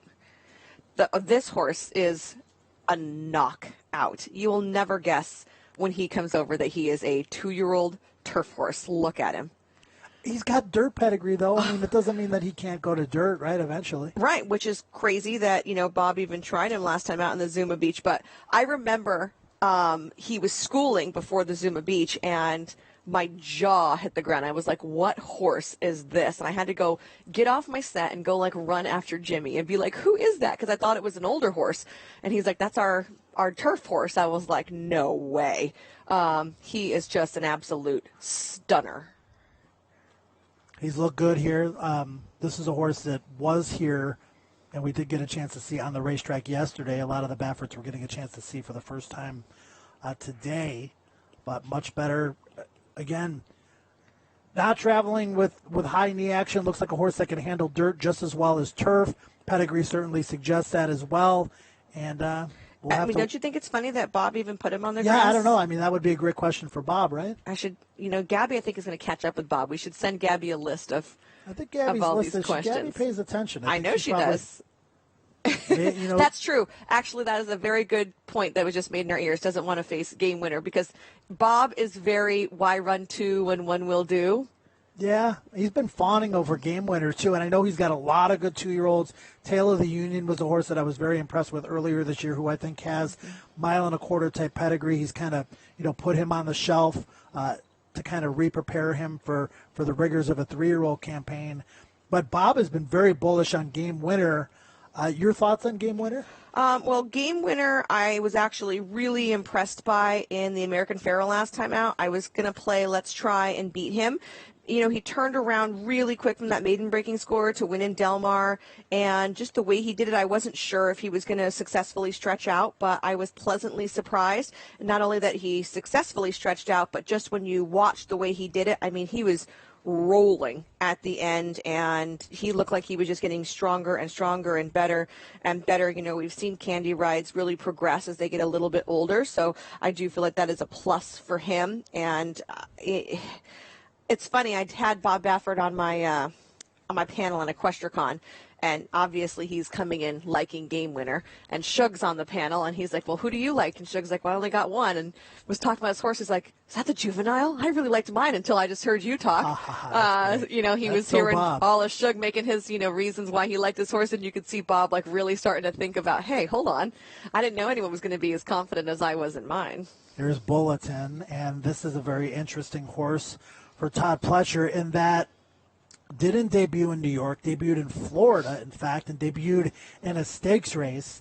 And watching the replay of this race, Michelle, could not have been any more impressive. Was hustled out of the starting gate, was tapped on once in the stretch, very clean lead switch, and darted away to win by 7 that particular day. This is a half to Tismis Sioux, who is a very good 2-turn dirt horse. But when you look at the connections, WinStar Farm, China Horse Club, and then you look at the morning line at 10-1 off that debut race, this is a horse that I'm extremely interested in. I was on the fence because he was at Gulfstream in the middle of September. Obviously Todd has strings all over, so then maybe, what was it? They didn't think too highly of him. What brought him down there? Obviously he was a nice surprise, and it was against Stakes Company. He seems to be trading very forwardly here. He looks, as you would expect a Todd Pletcher to be looking around here. But we're going to go first time versus winners for him, which is, I think, a very tall ask.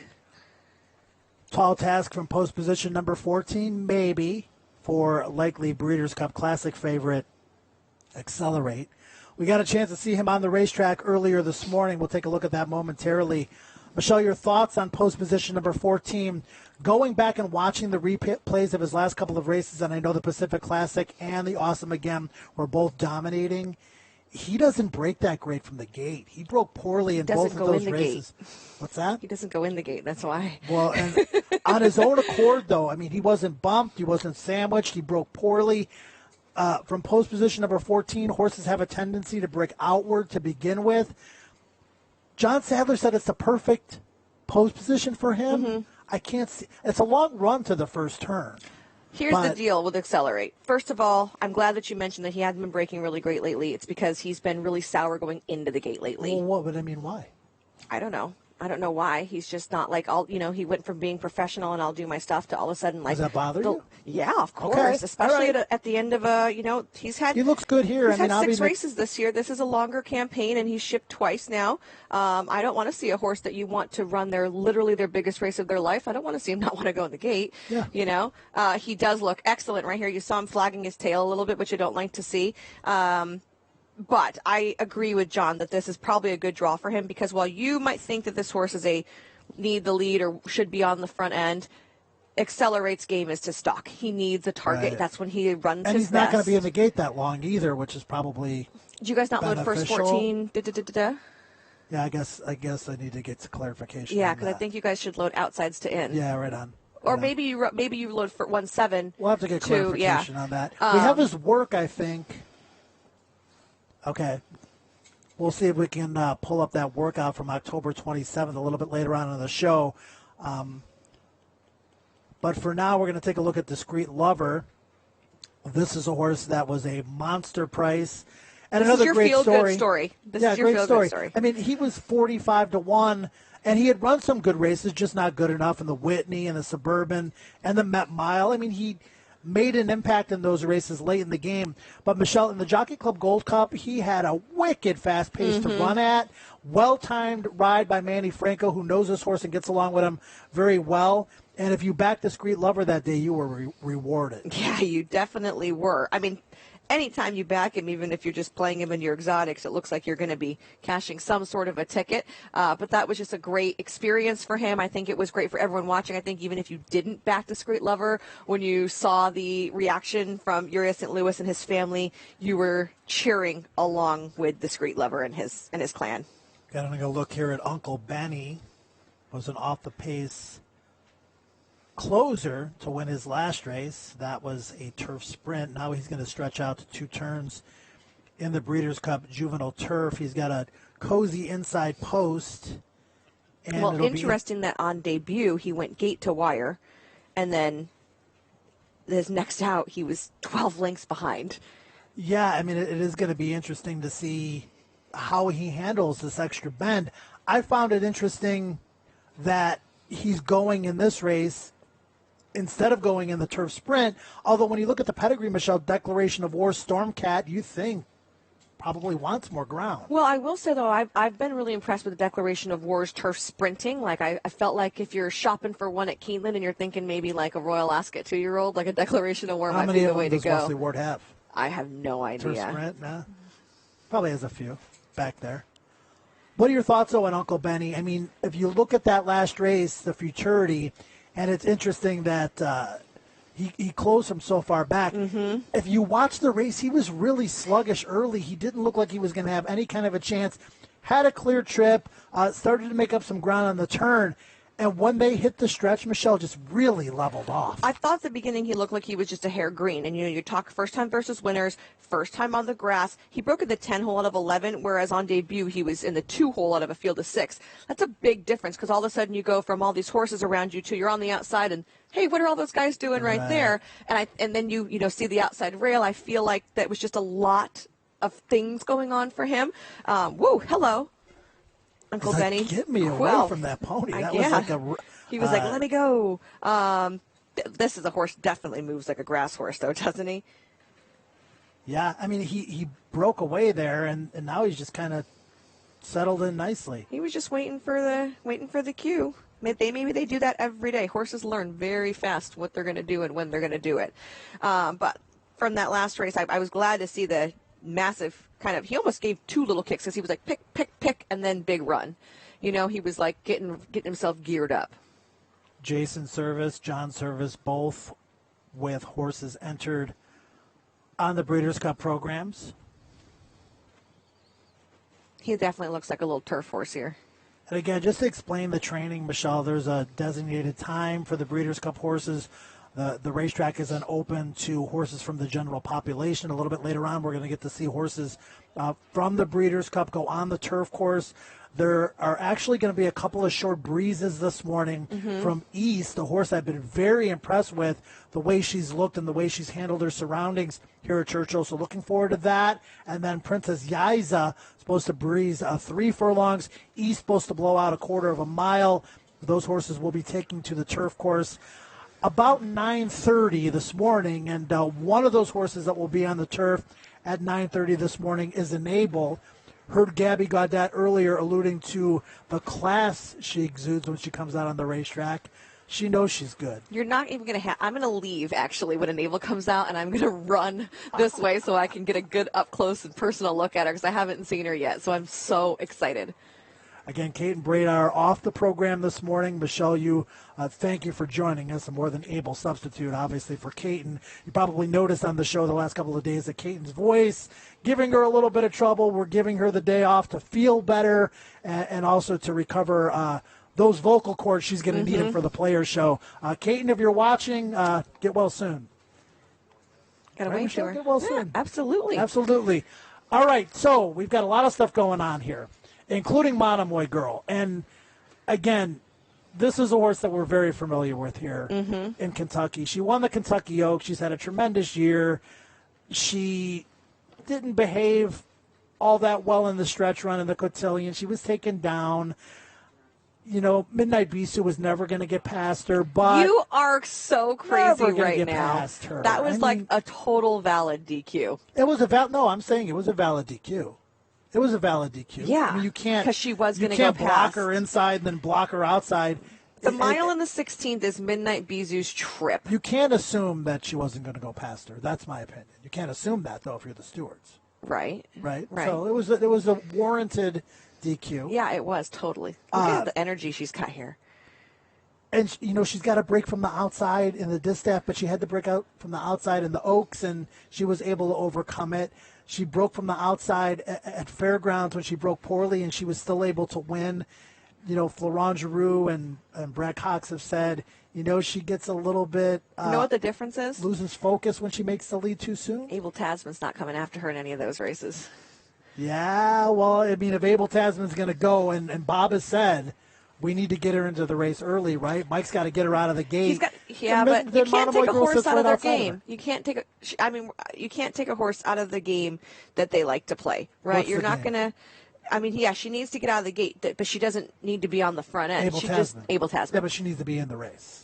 That's straight from Bob's mouth. Right. Well, because last time she broke nowhere and wasn't involved at all. But to be fair, she's never won a stake at Santa Anita. She trains there.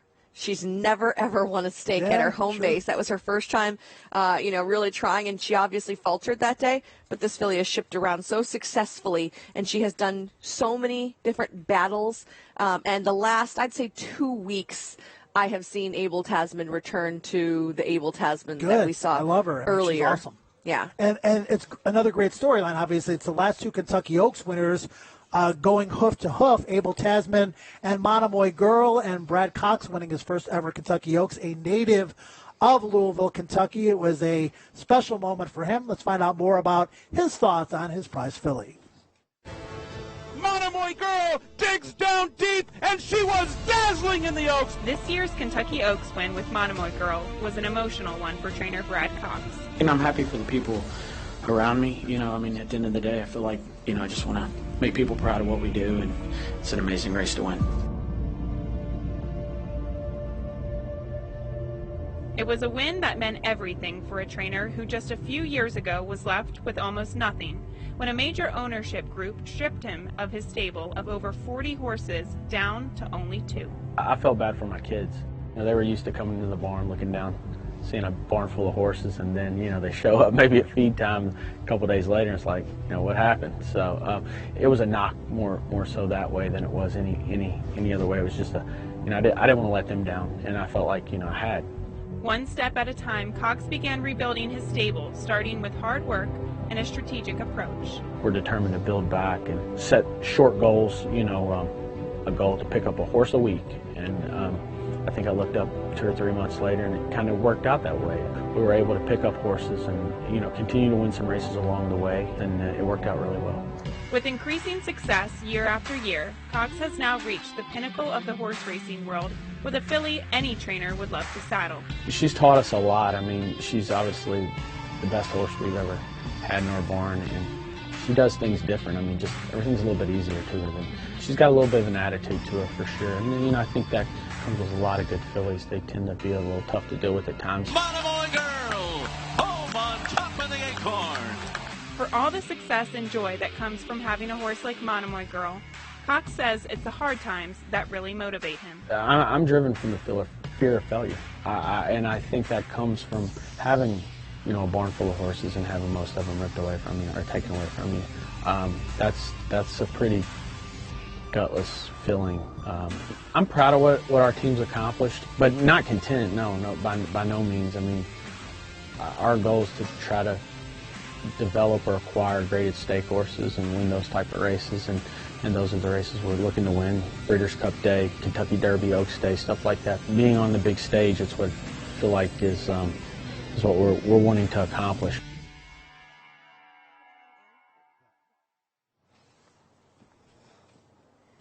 Brad Cox with Monomoy Girl, one of the favorites here at Churchill Downs off of her win in the Oaks. And she doesn't need to take her racetrack with her. She's won all over the country this year, and she will be one of the favorites along with Abel Tasman in the Longines Breeders' Cup Distaff. Let's take a look at the Breeders' Cup Betting Challenge, and still some last chance opportunities to get in. If you can win your way in, that's the best way to do it, particularly at different price points. And look at what you're able to garner if you come through.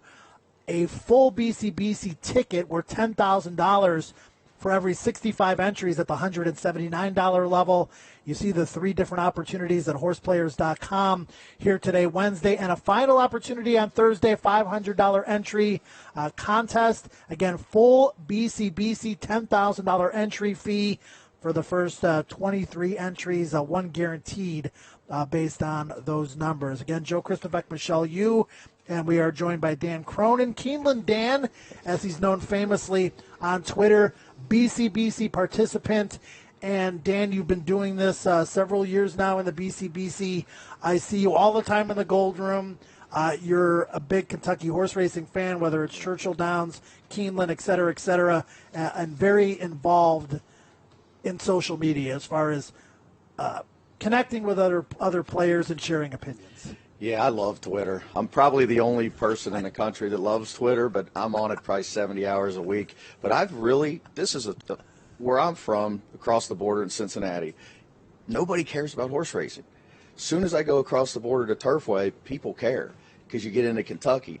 Well, I met so many people from social media and met them over at Turfway. Hey, come over to Turfway or meet me at Churchill or meet me at Keeneland. And now I've got all kinds of friends that 5 years ago, nobody would go to the track with me because they're all they're all got kids and soccer games and stuff. And now, I mean, every time I go, I just tweet out and say, hey, meet me at Keeneland. And I got 7 or 8 guys sitting there that all like horse racing. It's awesome. Now, we said that there are opportunities to qualify for the BCBC. You qualified in a different kind of way, but it's based on a success story. Tell us about it. Yeah, I hit the pick 5 on the rainout day at Kentucky Downs, the early pick 5, and I was lucky enough to get it twice. So it paid $26,000, so I got 52. So as soon as that happened, I said, to heck with it. Why try to qualify? Take the 10, send it in before you bet it back. Take it in, get it done, it's over, and I don't even have to worry about all them contests because I'm in. And this is your home track. You get to sleep in your own bed? No. I came. I'm staying in a hotel to get some peace and quiet, but I could. I'm just under 2 hours away, so if I wanted to, I could have done that. But I like being here in the mornings, so it's pretty cool. Let's talk about the BCBC and the thrill of being in this contest. You enjoy playing in contests. You've done very well in the Keeneland contest the last few years. It's a different kind of mindset, though, Dan, because you have to bet $7,500. I'm not afraid to fire. We're not afraid to fire. We're not afraid to bet, but you have to bet $7,500, and you got to try to figure out how to leverage your best opinions on the weekend. Well, and then they changed the whole contest when they started allowing daily doubles. I mean, that's a gigantic difference when they brought that in. So now where we would look at $500 trifectas, $1,000 tries, or when Tommy Massis won it at Keeneland that year, he made like a $4,000 straight exacta found over Golden Horn. Well, now those same bets are becoming doubles because you're trying to find horses that are 8 to 12 to 1, and then find another one in the next race 8 to 12 to 1 where the double's going to pay, say, $150, $200. You get a $500 one, you're shooting up that leaderboard in a hurry.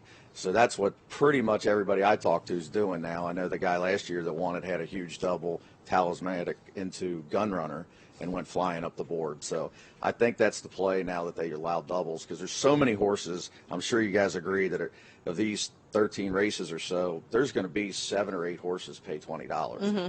You know, you don't have to pick the 50 to 1s.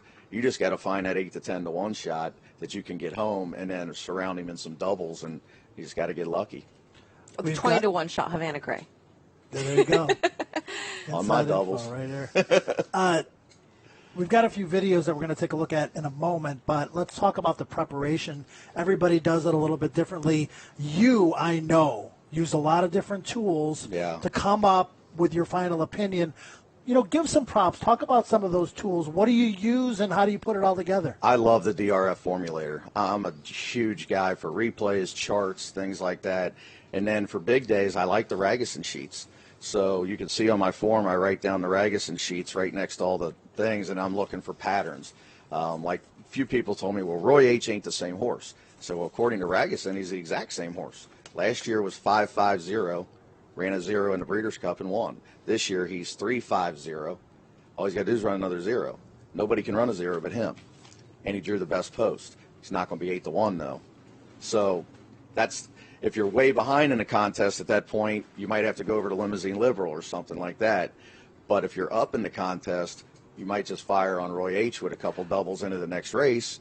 Well, is that kind of frustrating, though, if you think, okay, going into it, I'm going to do Roy H., and then knowing, oh, I have to have a bigger price than that. Oh, yeah. I have to go on Limousine Liberal. Then does it make you a little sick if Roy H. just kills and you're like, oh, I should have just stuck with my original thought? Absolutely. But, you know, it was funny. I was sitting near Tommy Massis the year he won it, and he had like $4,000 left. And I said, you know, that's real money, Tommy. You're allowed to take it home.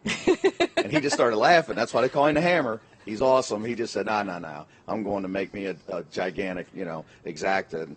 But if you don't do that, you can't win. Mm-hmm. You just can't. You know, if you're happy to take your 7,500 that you play with and make it 15 grand or 20, then just be conservative and try to run it up. But if you're trying to win it, I mean, you have to take chances. You have to make $400 or $500 doubles into 8 and 10 to 1 shots. Like Newspaper Record, everybody loves her, right? But if you take her, how can you win? Unless you make a $1,000 straight trifecta or something, or a $5,000 double. I mean, you can't get there. You can't get to 60 or 80,000 just betting on a 6 to 5 shot. And then those 3 euros drew inside of her, they're all going to be 8, 10, 12 to 1. So I know a lot of contest players are going to be trying for that upset. Now, that leads me into my next point, which is going to lead us into the videos. Obviously, you've given us these horses for a reason. You like what you've seen either in training or in the races.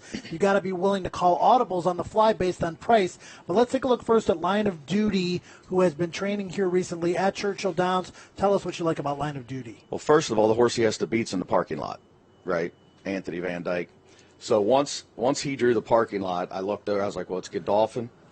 He's the only – oh, there he is on the track. So he's a big, good-looking sucker there. But what I really liked is he's already been 1 1/8 miles. So this is a cutback for a 2-year-old to already run 1 1/8 miles. And I found the video on some website on the internet, and man, he split horses at the head of the lane. He had to weave through traffic, and he was flying at the end. So with that 5-hole post with a really good jockey, if he can just sit mid-pack and get a hole turning for home, he's going to be on the wire at 10. Now, I don't think we'll get 10 to 1. Mm-hmm. I think we're going to be 4 or 5 to 1. I don't like that line at all because, like I said, the horse that beats in the 14-hole. And we all know how hard that is to win and going a mile on the grass at Churchill. They don't win from out there. Now, maybe he's a superstar and he's going to win anyway. And I'll have him in the doubles and pick 4s and pick 5s. We can't play those in the contest, but I'm a huge pick 4, pick 5 guy. So I will be betting all those bets. But in the contest, Line of Duty is going to be one of my rolling doubles. That if I can get this horse home, even if he pays $14, you know, the doubles are going to be close to 100, 80 to 100 if I can catch that next race and get lucky. All right, tapping on the gas pedal a little bit. We got a couple more races to show, and horses to show, I should say. Abel Tasman, Monomoy Girl. Those are going to be the two favorites in the Breeders' Cup Distaff, the Longines Breeders' Cup Distaff. But I'm guessing the third choice will be Blue Prize. Let's take a look at the Spinster and the stretch run. A lot of talk about this stretch run, how she made the lead so easily, and you're going to see her bolt almost out into the parking lot here. Yeah, that's a little concerning, isn't it? But when you go back and you look at her races, she's one of only 2 or 3 of them that really is okay with the 1 1/8. As we know, that's a separator for fillies. A lot of fillies don't want to go a 1 1/8, kind of like the 1 1/4 for the colts.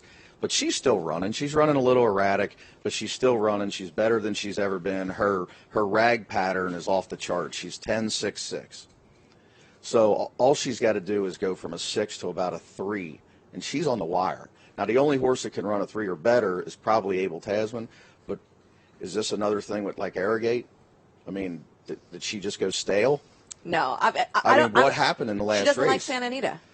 Well, and to be fair, we saw that with Arrogate, too, and then he ran 3 straight races like a dud. Bob actually said that Arrogate didn't dislike Del Mar. Bob said that Arrogate, when he came back from Dubai, just never regained the constitution that he had prior to that. Right. So, I think it's a little different situation, whereas I feel like Abel might genuinely dislike Santa Anita. Right. Because she's carried her game everywhere else, and with Arrogate, it was a I don't want to say physical issue because that sounds like he's not sound, but he just wasn't doing as well. I just think Blue Prize is going to be somewhere in that 5 to 8 to 1 area. This is her home course, 5 for 5, 1-2. Mm-hmm. If Abel, and the other thing that concerns me about Abel Tasman is, and don't get me wrong, I love Mike Smith, but hasn't he had a couple strange rides on her? Where on the backside he just said, let's go ahead and go all the way from last to first. She's quirky. Is he going to do that again? She's quirky. Or is he going to do like the Oaks and sit way back and try to blast home, or do like he did in the Classic or in the Distaff last year?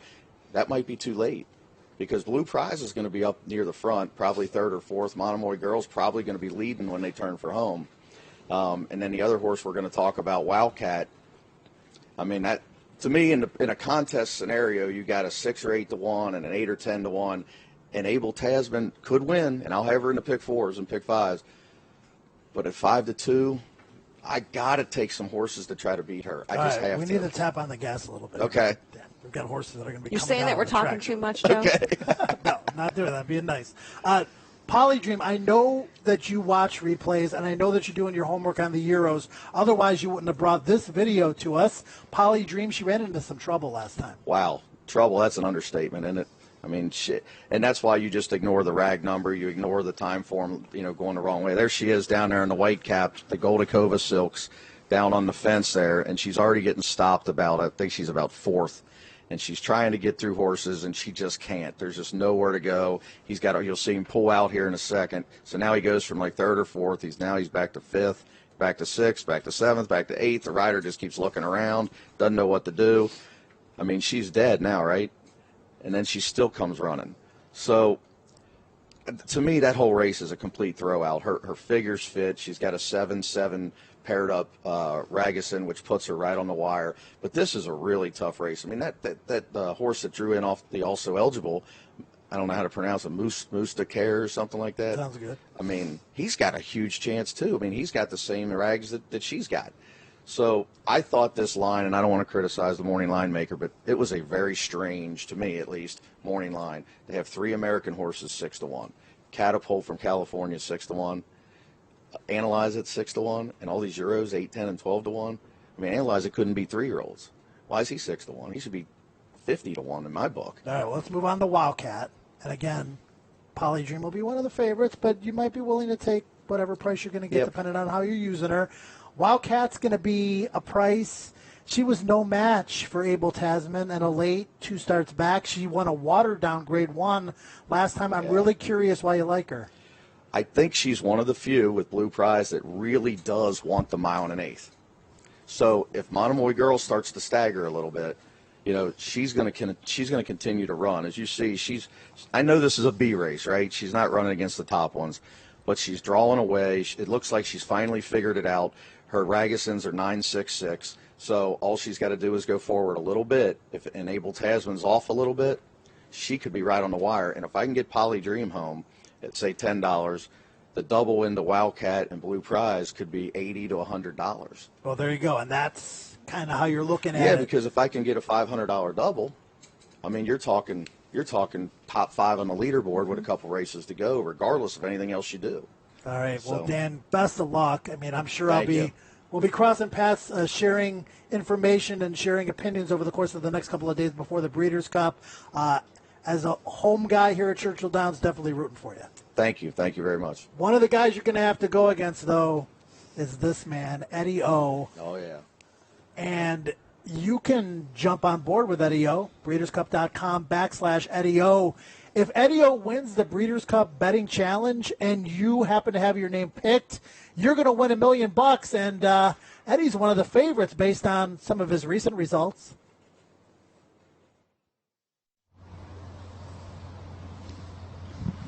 Well, here with Fanny Salmon, our international reporter for the Players Show. Fanny, it's been such a pleasure to get some of your insight on these European contenders, and I definitely want to start with yesterday, Lily's Candle.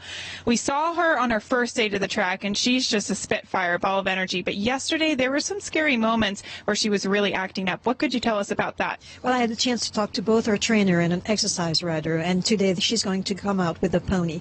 Now, what the exercise rider said is that once she was actually being able to focus on her work and trotting and galloping, she was fine, but she completely freaked out when she was seeing so many horses on the track. This is, you have to understand, it's a completely different setup from what they're used to. They're going out in greenery, they've never seen light in the morning, they've never seen horses coming at them their way, and there was a scary moment when he couldn't control her and she was backing out to an incoming horse cantering. He said, that's the scary part, is we don't want her to get injured. But once that was over and once she was focusing on her job, she is fine. She's a true professional. She's absolutely not stressed. She's quite a character, and the exercise rider confirmed that she's a biter too, and when she's feeling good, she's biting, and she's doing that at the moment. Well, is that a concern, though, for race day, just given how she did have that antics today, and obviously it's going to be a huge crowd, there's going to be a lot of excitement. Is that kind of a fear, at least for you? For me, maybe not so much. I fear more what's happening in the morning, because she's raced on art day and there was a huge crowd. The fact that she's coming out with a pony this morning is good, because she will have that to rely on. Everything that's too different for them is an occasion to freak out. I hope that won't be the case in the afternoon. I'm more worried about mornings. And I want to switch gears to the juvenile turf, the Black Magic. He's been looking exceptional on the track, but he told me off air he's actually going to be staying in the States after the Breeders' Cup. Yes, he will go from one French trainer to another French trainer, American-based, though. He'll be joining Rodolphe Brisset's yard. Or Rudolph Brisset. Yes. The American way. I've known him since he was about this high, and I've always called him Rodolphe, so I can't call him Rudy now, but he's actually going to be joining the Europeans with his pony, and the plan was for him to go and pony the Black Magic. Now, the colt is doing really well. He's being ridden every morning by a really good rider, Florent Guy, who is actually a world champion amateur rider. He won the Fedgentry a couple of days ago, and I asked him how the horse was doing. He said, we're more stressed than he is, and Florent Guy is really not the stressed type person, so I think everything's going well. Okay, and Aidan O'Brien, you went back to the quarantine barn yesterday, saw them tack walk in the shed row. You went back this morning. Any changes today? Well, I'm not sure if it changed, but yesterday I couldn't stay long enough, and I was wondering, are they only walking or will they be trotting? And today, while we were waiting for John Gosden, we had a chance to peek, and they trotted for about 10 minutes. Okay. So it's a whole mini exercise. The Imperial March, as we said yesterday. Absolutely, and Aidan is in town. He's actually, I think, on his way to the track, although the horses are not coming out until tomorrow, and we hope to have a word with him as soon as we can. That Imperial March will shift from the shed row to the main track possibly tomorrow. And last but certainly not least, we saw Roaring Lion take to the track, did a bit more today, more of an open gallop, went back to the gate and schooled. Fanny, he did start to pick up more of a lather today, but do you think that that's as usual, considering the more work he did and the fact that it's warmer today?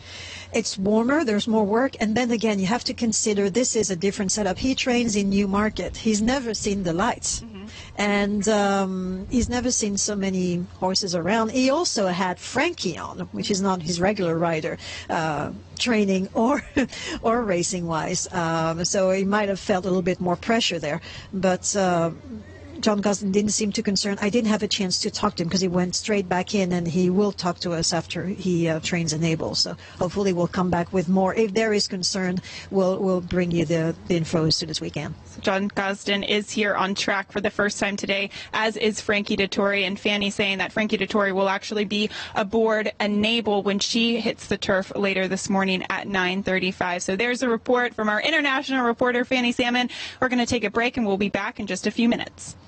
$500 yesterday. It looks like you made a trip to the ATM machine. Hold on. Negative $5,000. Hold on a sec. I'm hoping to turn that into that over the course of Derby Day.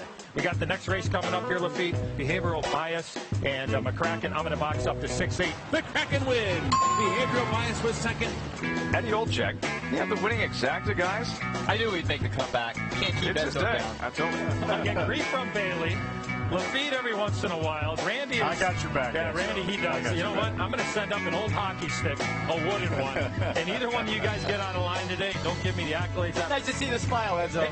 Now everybody wants to know who you like after knocking it out of the park in the last one. Well, all of a sudden I got big shoulders. I like the 6 horse. I like Proctor's Ledge as well. Proctor's Ledge to win.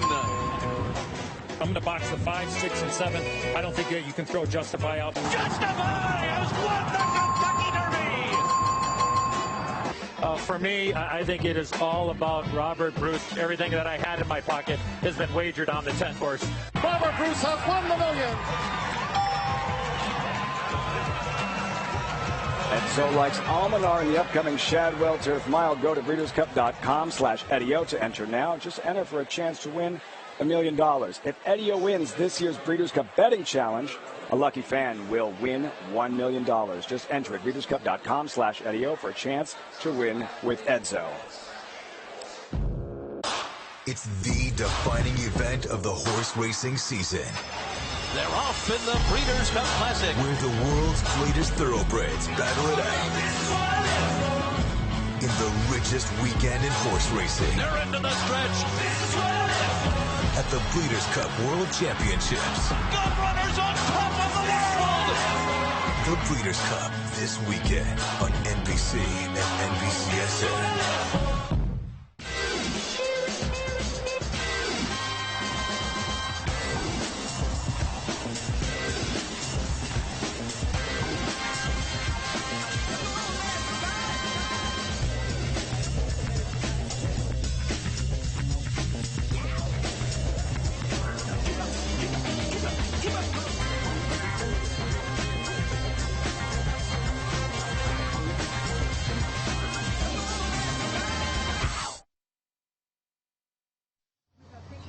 Well, welcome back here, and it is break time, and happy enough to be joined by Travis Stone, the track announcer here at Churchill Downs. He's been calling the Kentucky Derby since 2015. A good year to start, Travis, I would say, and a good morning you chose to come out and join us. It's been 30 degrees. It's 60 today.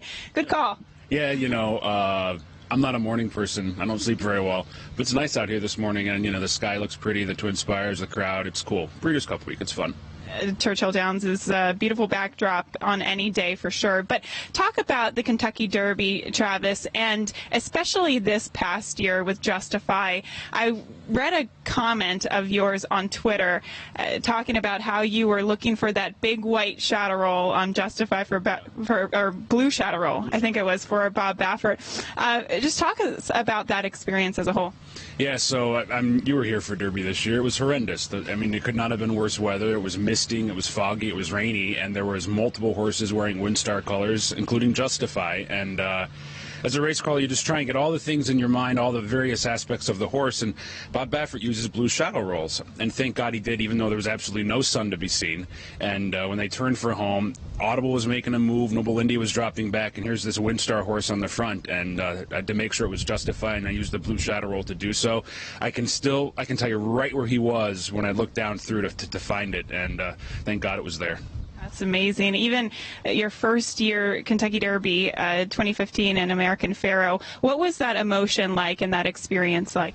As a racing fan, I grew up in upstate New York, so I went to Saratoga all the time and just fell in love with the game, with some of the greatest racing in the country. And when you decide to become a track announcer, you just hope to someday call big races. And to have the opportunity to call the Kentucky Derby was wild. I'd never been to the Derby. It was my first Derby ever. So sort of a daunting experience. But at the same time, I think the adrenaline, the momentum, and the excitement carried me through a little bit. And then I was helped out by the fact that they didn't really do anything crazy in the race. It was a good race, but American for the top 3 stayed up there. And it was just awesome. If I could sell what it was like when you turn the mic off after those 2 minutes, I'd be a gazillionaire. They really threw you in the deep end for sure, your first time being at the Kentucky Derby. But you've called the Kentucky Derby since 2015. This will be your first Breeders' Cup that you've called. And in terms of preparation, Travis, how far in advance do you start, and what is that prep like? I think what helps with being a racing fan, in addition to announcing the races, is that I watch all the preps and I get an idea of all the horses. But the Derby and the Breeders' Cup are two different but same events. The Derby is wild, right? There's 20 horses, all sorts of things going on. The Breeders' Cup's a lot of races with a lot of horses, so it's a lot of the same things, a lot of preparation. But I'm finding the Breeders' Cup work to be a little bit more, I don't want to say overwhelming, but daunting, because there's all sorts of various scenarios throughout the entire 2 days you have to think about, whereas the Derby, it's one race that you have to think about all the scenarios in. What's one of the most daunting races in your opinion to call, just not in terms of how strong the race is, like the Breeders' Cup Classic, obviously the headliner of the weekend, but I could imagine something like the turf sprint or the juvenile turf sprint can be a little daunting. Yeah, thanks for reminding me. I'm not looking forward at all. I am looking forward, but not looking forward to calling that juvenile turf sprint. What is it, like 90 horses entered in the race, and 5.5 furlongs on the turf is always crazy. It's the first race in the sequence. I'm looking forward to that race being over.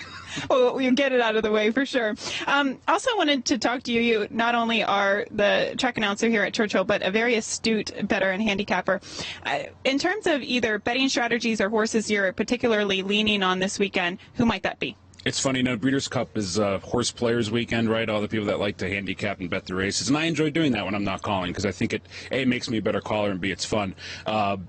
This weekend is interesting. There's a lot of favorites that look fairly solid. But if I were to pick one horse I'd be looking forward to betting, which I won't be betting because I'm calling, is West Coast. I think Bob Baffert, just a cagey, sharp trainer. I think he's the greatest trainer we've had in our lifetime anyway, and felt like the last race was the perfect prep for him. He's going to be tighter for this. When you look down in his PPs, he's got running lines that beat everybody in the field. And he's going to be, 6-7 to 1, maybe even high 5 to 1. And to me, that's a horse that represents value. Well, thank you so much for joining us here this morning, Travis, and we wish you the best of luck for Breeders' Cup weekend. Thank you. You as well. All right, we're going to take a quick break, and when we come back, we'll hit the action once again. Horses will be on the track right after this quick break.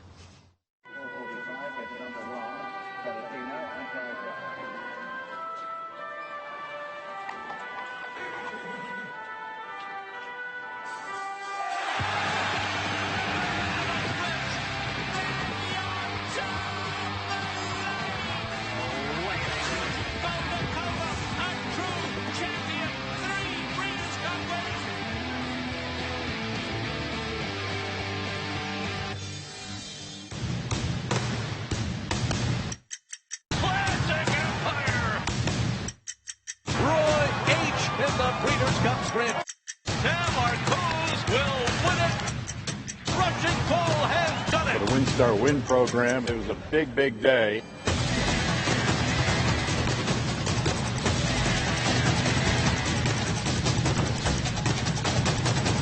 That's the finest breeding program in Central Kentucky. It's about the owners, it's about the trainers, it's about the jockeys, it's certainly about the horses, but it's also about the breeders. And the breeders. It's about everybody. I mean, and it's about the people that work here, and it's about all the fans that are coming in. And a major aspect of it is the betting. You want to call it gambling. I like to call it investing, because there are a lot of opinions that you can put together in these pick fives and these daily doubles and the pick six guaranteed pools. You only got to hit a couple to have a successful weekend pari-mutually. I mean, for me, if I just hit one good one, I'm happy all week. If I get like one good price horse that I've watched and really liked and it hits, I'm excited. while the horses are coming back out onto the racetrack. And Travis Stone said in his interview with Gabby that he thinks the one horse that he'd love to sink his teeth into if he were betting would be West Coast. This is our first look at him at Churchill Downs since the Baffert horses arrived, the majority of them arriving yesterday, Tuesday. Michelle, you have intimate knowledge of this horse. You get to see him train on a regular basis. Obviously, this is his first day out here. But what kind of training have we seen from West Coast in recent weeks? A lot of buzz about how well he's been doing leading up to this. Well, West Coast, you can see him standing there, is a big boy. And he is a little bit of a lazy workhorse, in my opinion. He doesn't always get the job done in the mornings, but obviously when he comes into the races in the afternoon, that's a different case. His last work on October 27th, he was actually outworked by Roman Rosso, who tried to run in a stake at Santa Anita and just didn't run anywhere in the comment at the top. But again, I would take that with a grain of salt because he's just not a stellar workhorse in the mornings. He's very laid back, as you can see here. He's just professional. He puts his head down and goes around. And, you know, when you're looking at those last couple of races where he was running seconds, I mean, they're all off breaks. I feel like because he is so lackadaisical in the mornings, he really needs to race into shape. And we don't see that from a lot of Bob Baffert horses, right? Bob Baffert is known for having these horses ready to go off these long layoffs. And for some reason, off the breaks, West Coast has just not been that horse. But he does have the more recent race under his belt where he was second in the Awesome again after hitting the top of the stretch. And, you know, look at him. He's a big, good-looking dude. My follow-up question, would be regarding the riders. We know that Mike Smith rides the vast majority of Bob Baffert's good horses, yet he is riding McKenzie, I'm guessing by choice, and Johnny Velasquez, a name that's not synonymous with the Bob Baffert camp, is on West Coast.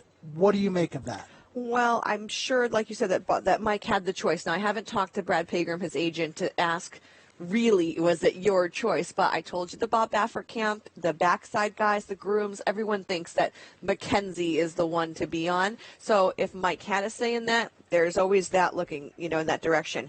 As far as West Coast goes, we have seen him be ridden by a multitude of riders. You know, he has been ridden by Martin Garcia, Flavien Prat, Mike Smith, Drayden Van Dyke, Javier Castellano. So I guess if there's going to be a horse that is ridden by someone else, it might as well be West Coast. It seems that Gary and Mary West have been very open about putting different riders on there. And, you know, he's brought his same game no matter who is on. So maybe he's just a little bit easier horse, too. Bob Baffert has won 5 Kentucky Derbies, and he also has 2 Triple Crowns. Could this be the next 3-year-old star in his barn? I'm talking about game winner. Here he is, going to the gates, and he's done nothing wrong. We saw during the course of the summer into the early fall, Bob unveiling quite a few very talented 2-year-olds, this being one of them. But this is the horse that has carried the torch into the Breeders' Cup. And I like to see him in the mornings, how he has been progressing. Obviously, in the races, you know, I told you about the quick turnaround between the maiden breaking score and the Del Mar Futurity. And then he turned around relatively quickly in the American Pharoah and still was able to, you know, pull away at the end. He has not lost an ounce of weight. In fact, I think he's gotten bigger throughout this whole campaign, so he's really been thriving off the racing. And in the mornings, he went from a horse that was kind of a hangy type to being really aggressive and then settling. And then most recently, he got an A- work on the Handicappers Report, that half mile in 47 flat. That was just dazzling, where he just looks like he's striding out really beautifully and, you know, really coming into his own. If there's a time for a 2-year-old to flourish at the end of the year, he seems to be doing it at the perfect time. He overcame some adversity in the Del Mar Futurity. He was bumped slightly from both sides early on in the race, was 4 wide and then in the 2-path, and just sustained that bid to the wire. Very similar kind of run, I thought, in the American Pharoah. 3 wide on the first turn, put himself in a perfect pressing position, took over, and I thought again, although he drew off to win by 4.5 lengths, it wasn't a wow performance. He's just kind of workmanlike. Yeah, but the fact that he was able to do it because he seems so workmanlike, I felt like, oh, he's probably just going to barely win, you know, and then when Joelle asked him, and he really opened up. I was impressed with how good he was just covering the ground, and he continued to cover the ground. I mean, even on the gallop out and everything, I thought he looked really good, like a horse that's going to relish going a little bit farther. You talked about this earlier. Candy Ride is a sire. One of the few sires, when I see his name, I think this horse is going to get better at 4. This horse is going to get better at 5 as time goes on. We're not even talking about a horse that's a 3-year-old yet. This is a March foal, which does work in his favor leading into the run up and through potentially the Triple Crown. But again, this is a horse that, and again, every horse is an individual, that should get better with age, you would think. Yeah, look, do you see, by the way, right now how just pro he was? His exercise rider had to adjust his goggles a little bit. He dropped both the reins to like one hand. And, you know, we've seen so many horses this morning be naughty or not paying attention. And he was so comfortable with this horse just to be good. This is the first time he's shipped. He's 2 years old, and he was just able to do that here on one of the biggest stages. That's a pretty impressive mindset he carries in here at the very least. And, you know, we've seen Bob come with some really expensive types. This horse is not one of them. He was only a $110,000 purchase. Right, and he's not, I mean, he's a good-looking animal for sure. We've seen bigger, more imposing types than Game Winner. We had a little bit of a surprise, maybe, in that Thunder Snow had a little bit of a blowout here this morning. It happened just moments ago, and we're going to take you to the video of Thunder Snow getting a little bit more vigorous exercise here this morning. I thought I saw him right here around the turn. I thought, oh, he's going a little fast. I didn't know they were going to give him a little blowout here. Of course, this would be the redemption story if he is able to win, because we all go back to remember his Kentucky Derby where he bucked down the stretch and had to be pulled up, and maybe they're just trying to say, hey, don't forget you have to go fast down it. This horse looks good, right? I mean, look, he is straight, he is true, he is strong. I like the little bit of a loose rein because he's doing it on his own here. He's going to get a little tap to remind. He's been here for a few weeks now, Michelle, and I think, you know, getting him acclimated, putting him in a program here at Churchill Downs where he seems to have trained well every day. They can't be thrilled with the fact that he drew the rail. He drew post position number 2 in the Kentucky Derby, and obviously that didn't go well, being inside in a field of 20. Rail post position in a field of 14 here can't be what they had hoped for.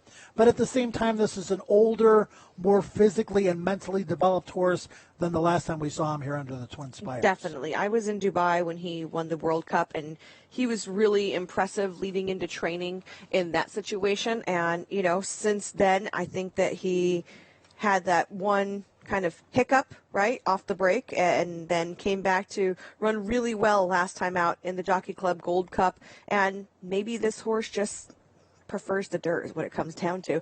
I mean, you know, you don't get that many options when you're over in Europe and Dubai and whatnot to run in top tier dirt races, so they do what they can, but maybe coming back to the dirt is just kind of his thing. Likely pace setter in the Twin Spires Breeders' Cup Sprint is this guy. Promises fulfilled. He didn't fulfill many promises during the course of the run up to the Kentucky Derby, with the exception, obviously, of the upset win in the Fountain of Youth when he was 18-1, and he was able to go gate to wire, controlling the pace throughout. But then 3 average races, I would say. The Florida Derby, not good. Kentucky Derby, not good. The Woody Stevens, better. They cut him back to 7 furlongs. But his last 3 races, Michelle, have been spectacular. And a lot of times it takes a little while for trainers to recognize, and maybe a better word is admit, that the horse is a sprinter and not necessarily a 2-turn horse. Well, I feel like every fall we see that, right? Everyone gets Derby fever in the spring, and if you feel like you have a horse that can maybe do it, you give it a go. I mean, you know, especially with a horse like this that was a $37,000 yearling purchase. I remember talking to Dale earlier on this year and him saying, you know, I've got these 3 or 4 horses and I think this one could be really good. And, you know, he was my bargain horse, and you have to take that swing, right? You only get one chance to maybe make it into the Kentucky Derby. You can always cut back. Right. But if you're going in and being like, oh, I'm going to pass the Derby because he's a sprinter, you just never know, especially if they end up being a route horse. So you got to take that swing when everyone else is taking the swing. But I don't throw anybody out because of that, and because It was like those 3 races that were routes, and then they're like, okay, let's get back to what our game is. And he was able to come back and perform so well. I think that Dale, like you said, admitted that fact. Okay, we tried the route experiment. It's over. Let's get back to what is good, and that is sprinting. And he has done very well before and after his Triple Crown Trail. Promises fulfilled, just standing, taking everything in, obviously looking very calm, cool, collected, professional. And maybe he's checking out the exploits of his stablemate on the racetrack right now, Seven Trumpets, who, much like Promises Fulfilled, Michelle, has improved marginally on the Triple Crown Trail. I mean, he ran second in the Jerome behind Firenze Fire, and then tried the Southwest, and then tried the Sunland Derby, and then tried the Lexington, and then cut back and won over a sloppy one-turn mile here at Churchill Downs at an optional claimer. And since that time... A condition optional claimer, a non-3 life. Right, true, exactly. And then since then, though, has legitimized himself in graded stakes company. Yeah, you could say that. I mean, he's been beat. I thought he was beat easily in both those races. So even though he hit the board, I didn't think he was ever going to be making up any ground on the winner. He's one of those horses that, sure, you're here, we'll give him a shot, but... He's on the grounds. I mean, you see a lot of that. Yeah, I mean, if he was, if we're narrowing down the field to like 5 horses, I don't know if he would be make my cut. He's in the best form of his career. There's no question about that. But is the best form in his career going to stack up with the likes of Catalina Cruiser? One thing you can say is perfect 3 for 3 at Churchill. True. Yeah, there you go. So, I mean, and like we've talked about, stranger things have happened. I recognize that big white blaze. Do you? Yeah, I drink Budweiser. No, Talismanic out here, last year's Breeders' Cup Turf winner, and looks, like usual, sensational. I love Talismanic. Yeah, he's got a fan club. I mean, a lot of it has to do with, obviously, people cashing tickets on him in the Breeders' Cup Turf, but that fan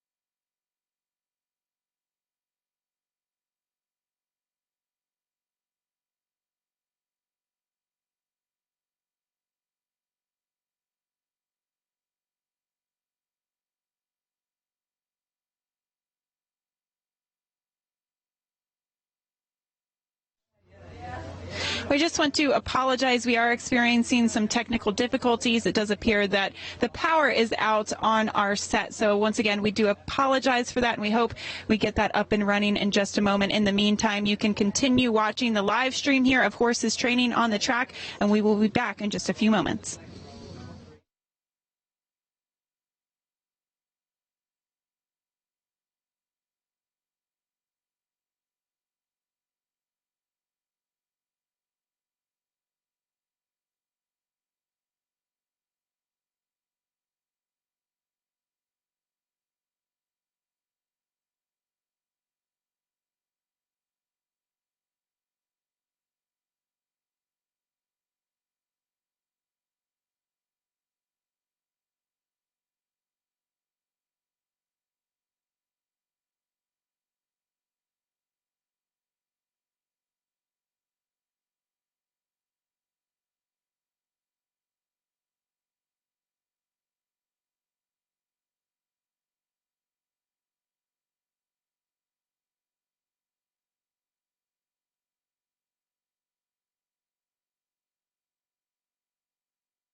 some of the European contingent on track now, and we've got a couple of horses. We just saw the Black Album a moment ago, and Lily's Candle is now on the track today. And Fanny, we were mentioning yesterday she was trying to go with the rest of her European contingent. Today, opting her trainer to go with the Outrider pony this morning. Yes, and she was actually double-handled. On the one side, she had the pony as she was approaching the gap, and on the other side, she had the assistant trainer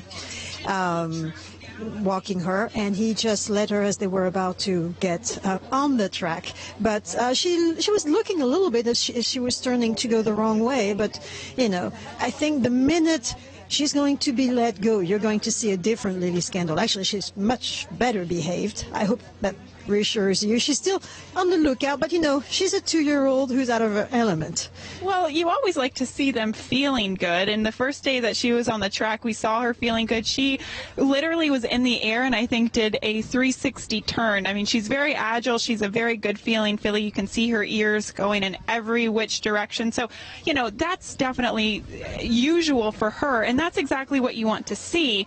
Yesterday, and as a trainer, Fanny, you know, you have to change things sometimes. Of course. It's part of the game. She's coming here to run, so she needs to adapt. And I'm not just saying that she doesn't need to adapt. I just like to see the steps that they've taken, and I like to see how she's behaving. Now, her ears are always, you know, she's always going to be on the lookout, and she's, according to her exercise rider from when I spoke to him earlier today, said she's always going to be asking for more. She's always wants to be in control. She needs to assert herself. She's one of these strong-willed filly who needs to show you that she's the boss. So I think the moment they let her go, she's going to be happier. But I like how she's not settled, but I like how she's behaving now. I agree.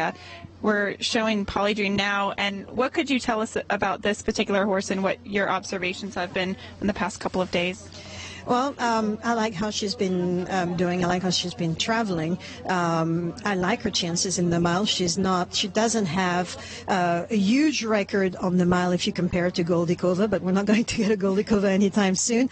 However, she's a group winner in her own right, and she's actually been prepping for this race for a while. And Freddie had always said that with a good sprinter, if she can stretch a little bit, which she can, you can win the Breeders' Cup Mile. And this year is one of the most open miles I've seen in a long time. You don't really have that one horse that stands out.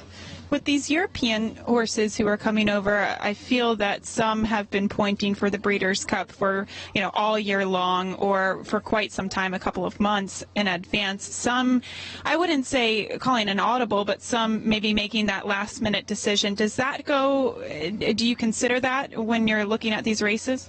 Yes, of course, but I think when you're trained by Freddie Head and you're carrying the colors of the Wertheimer brothers, there's a good chance that somebody's going to try to find, if you have the ability and if you're training well, there's going to be a race at the Breeders' Cup in mind for you. I like how she's. Oh, okay, now take a look at Lily's Candle. Lily's Candle's acting up just a little bit more, and she wants to go. This is just her personality, and you know, we've seen her head flipping up in the air as she has been doing this the last couple of days. I mean, this is nothing new, and again, we really want to pay attention to observations and changes, and this wouldn't be a change. No, this wouldn't be a change. The only change is that she didn't rear and swirl around as she had done the first 2 days. So that's the good change that I'm seeing. Now, what the rider says is she always wants to go faster, and once she can start cantering, well, the way what we call cantering, meaning going a bit faster, she should be happier and then more focused. The Black Album is actually out on the track as well, and we saw Rudolph Brisset lead this horse onto the track. Fanny, you were mentioning that he will be staying in the States after Breeders' Cup weekend is over. What has struck you about this horse in particular? How cool and composed he is. He's a 2-year-old who's been training in the southwest of France. He's not even trained in Chantilly, where you have hundreds of horses. He comes from a smaller yard. There are only 26 horses in his yard, and trained by a young woman called Jeanne Soubanier, and he's so relaxed. He's totally relaxed. Look at him. He's handling himself like a true professional. right, Fanny, well, we love your comments and your observations. We are going to let these horses continue training. I believe we've got Power back on the set. Guys, welcome back. Power, yes, we are back, Michelle. Power. Yeah, that was kind of weird. The winds have picked up for sure here in Louisville with the warmer temperatures. Thanks to Gabby and Fanny for carrying the torch, and of course, nobody knows the Europeans better than Fanny Salmon. So I'm sure a lot of great insight. And they were just talking about Lily's Candle, how she's been acting up the past couple of days. This is our first look at her since our Power came back on, but she seems to be a little bit more composed than she has been the last couple of days that we've seen her. Yeah, I haven't gotten to see her at all, but I did hear several of you alluding to the fact that she's been very erratic in the mornings. She is coming off that grade 1 win last time out. And right here she looks calm, cool, and collected. And she actually did go by our set twice as we were sitting out here without Power. I didn't know who it was at the time, but she looked fine both times she went by us. Yeah, and sometimes we've talked about this the last couple of days. I mean, the first couple of days out here, you talk about horses coming from California, like Game Winner, and getting their first looks at Louisville and Churchill Downs. You know, these Europeans have been here for a couple of days, and it takes a little bit of time to acclimate. And here's Polly Dream, and she certainly looks like she's settled in nicely. She looked really good. She's another one that went by us, backing up, and I couldn't tell who it was from our viewpoint, but this is who Keeneland Dan was talking about earlier on. And this isn't going to dissuade him at all. I didn't necessarily agree with his analysis of the traffic situation in her last race, but I am liking what I'm seeing right here. By the way, earlier we saw Thunder Snow with that little blowout. Yeah. The official time, 47-2. Yeah, I was talking about that when we were off the air, I think. But I think you're giving our whole list. Yeah, we passed along a couple times. Again, for those workout times and for great information, you know, obviously follow the Breeders' Cup on Twitter, but also follow Derby Media as well. Those workout times, a couple of them actually this morning, including Thunder Snow, caught us a little bit off guard, probably caught a lot of people off guard. You don't see that too often, just days out, and it looks like Polly Dream as well, getting a little bit of a blowout too. We have a list of all the Euros and what they're supposed to do, and neither of those horses were listed as having anything special, and this filly looks good. Polly Dream on the main track. She actually gets over the main track. She does. Really well. I mean, look at the way she reaches out. I mean, she really reaches out nice. Well, it's funny because she almost has a daisy cutter motion because she reaches out and keeps really low, but it just lets her cover this main track beautifully. She doesn't look uncomfortable on it at all. All right, one of the horses that we've been watching train this week with a keen eye. She's been very spirited, to say the least, is Wonder Gadot, and Gabby Gadot is with her trainer, Mark Cassie. Gabby? That's right. Thank you so much, Joe. And Wonder Gadot's trainer, my father-in-law. I don't know how to really introduce you, Mark. How are you? I'm great. Well, we were talking earlier today about Wonder Gadot and how she's been training and her kind of unusual behavior, at least on the backstretch. She has this kind of leaping effect, and also her most recent work, very keen getting to the pole. Is this normal to her, seeing so much energy? When she's feeling good, yeah, it's something. Her exercise rider, Chris, who's been on her for maybe 6 months, he goes, she's never acted like this. She loves it here. She loves the cool weather. I think she has more energy than I've ever seen her. I mean, she is ready. I'm just trying to get her there in one piece. So we've decided tomorrow we're just going to jog because she is ready to go. And in terms of, how she acts in the afternoon, is she a different type of filly in the afternoon? Perfect. She will go over. She'll focus. She knows what she's doing. She just she's truly Wonder Woman. She breezed the other day in 47. We had a radio on our rider, and we shut her down at the 8th pole, or she would have went in 46. And then I walked her myself, and second lap around, I had to put a lip chain on her because she was leaping through the air there. So she's just full of energy. Everybody says, well, she runs a lot and you've ran her. That's why I do it. Every time I go to give her a rest, she acts like this. So she thrives off of racing. You have a bevy of other horses making their way out to the starting gate for the Breeders' Cup weekend. I wanted to ask you about War of Will in particular, because this is a horse that is just very attractive when he trains in the morning. How do you feel about the cutback to a mile for him? I think it's good. I think so far War of Will has been an underachiever. Obviously he's a maiden, but he's second in a Grade 1. He kind of so far he's learning. I thought in the Bourbon, he was on his right lead, looked like he was going to maybe win. Dylan went to, not Dylan, Traden. Went to his left hand, and when he did, he switched and went to his left lead, and I think he just loses focus. But I like the mile. I don't know about the softer turf, but he is, for a big horse, he is fast. He looks very athletic indeed. I also wanted to talk about Awesome Slew. He's been a horse that he tries every single time. How do you feel about his chances, or really his campaign this year and his chances leading into the mile, mile? Yeah, it's been frustrating. It's been very frustrating. He's one-dimensional, and he needs help. He needs pace. The last, the ACAC, it was just disastrous. He went for maybe 3/8 of a mile. Corey had nowhere to go. There wasn't a lot of pace, and we're just hoping for the perfect storm, the perfect trip, and we know that he has it if that happens. So we're hopeful. Strike Silver came from the clouds at Keeneland. I thought it was one of the more impressive performances that we saw at the meet.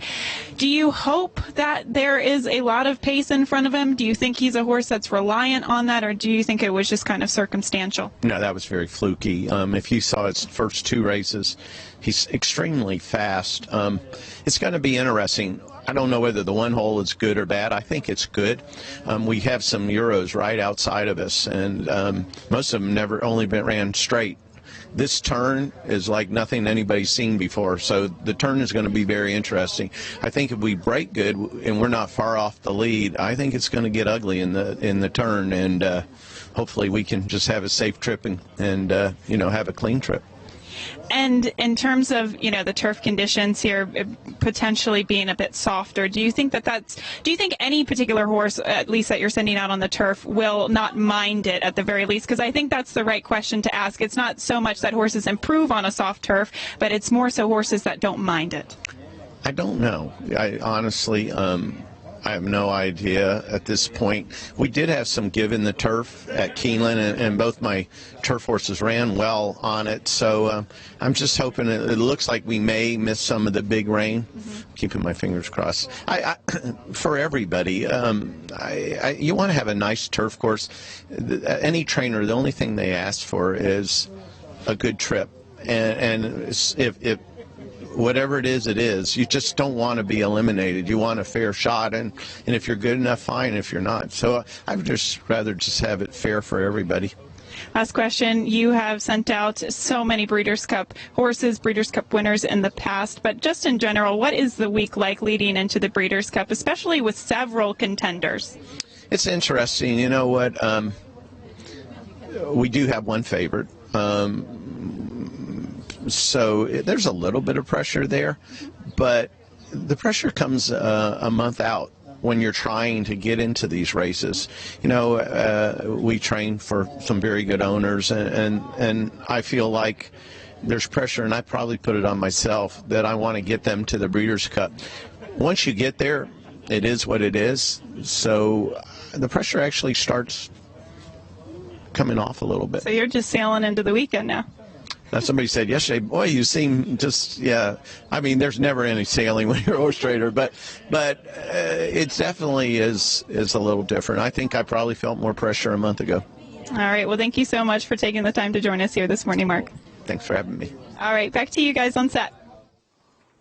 Well, Gabby, that sounded like a conversation that could be had over dinner with a bottle of wine and, a nice meal.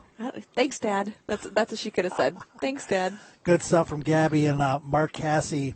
We've seen a lot of horses train over the course of the last several mornings. And one we've seen the last couple of days whose light has been flickering a little bit is Lily's Candle. We've seen her kind of be a little bit of a bad actor, but she's blowing out here, one of several horses that have blown out this morning. We saw Thunder Snow. Brandon Staubel also messaging me that the time he got for Polly Dream for her little blowout, half mile in 49-1. And here's Lily's Candle, Michelle.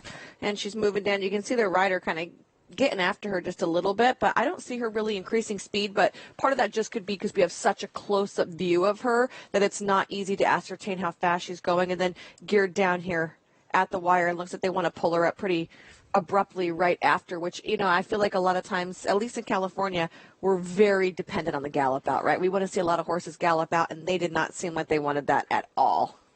A lot of talk has been made, and Mark Cassidy just alluded to it as well with his Breeders' Cup Juvenile Turf Contender, that the bigger, heavier horses have a harder time getting over the soft ground because they're bigger and heavier and they're going to sink into it.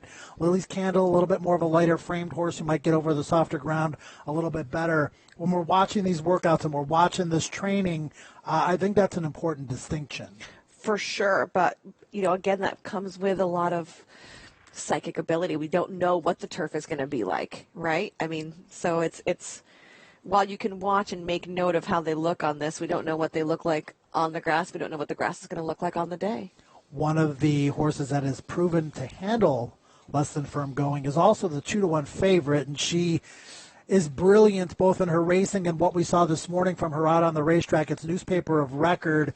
East is a horse I'm very, very intrigued by.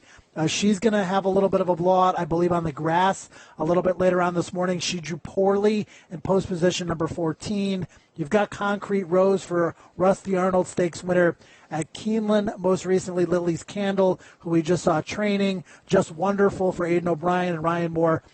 Always Dangerous.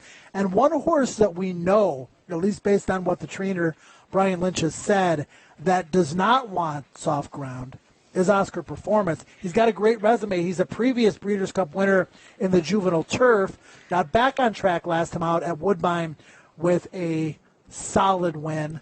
But again, Brian Lynch is definitely watching the forecast hour by hour when it comes to this horse. He's been super lightly raced this year. He's only had the 3 outs, and 2 of them are wins, and then we had that fluky Arlington Million right in the middle of that. But I feel like the way he has dominated in the 2 races that he's run well are very reminiscent to me of World Approval as he was coming into the Breeders' Cup last year. Oscar Performance, good out there. Looks He's happy. Standing right behind us right now, actually. There you go. He was looking at our tent because it's a little windy and we're blowing around, and they've got him standing here really nicely, patient and calm, waiting to get his cue. I'm a big fan of Oscar Performance. I really liked him as a 2-year-old. I loved him when he won the Breeders' Cup as a baby, and I've been watching him with tons of high hopes this year, and he honestly is my top pick in the race. He did not run well in the Arlington Million as a favorite. He didn't run. Mile and a quarter. but let's talk about that a little bit. He broke slowly. He had a poor post position. He was hung 4 wide in the first turn.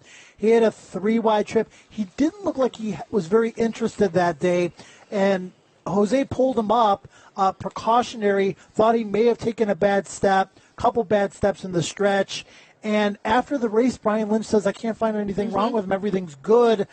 That's the most important thing, obviously, because then you can regroup, and regroup they have. Yes, I mean, when you bring him back into the next race and he wins a race like the Woodbine Mile the way he does, then you think, okay, well, everyone is entitled to a really bad day. And, you know, unfortunately it happened on a big stage, but the way that he came back with that win in the Woodbine Mile, and the fact that they, you know, did say that there is really nothing going on with him was obviously a plus.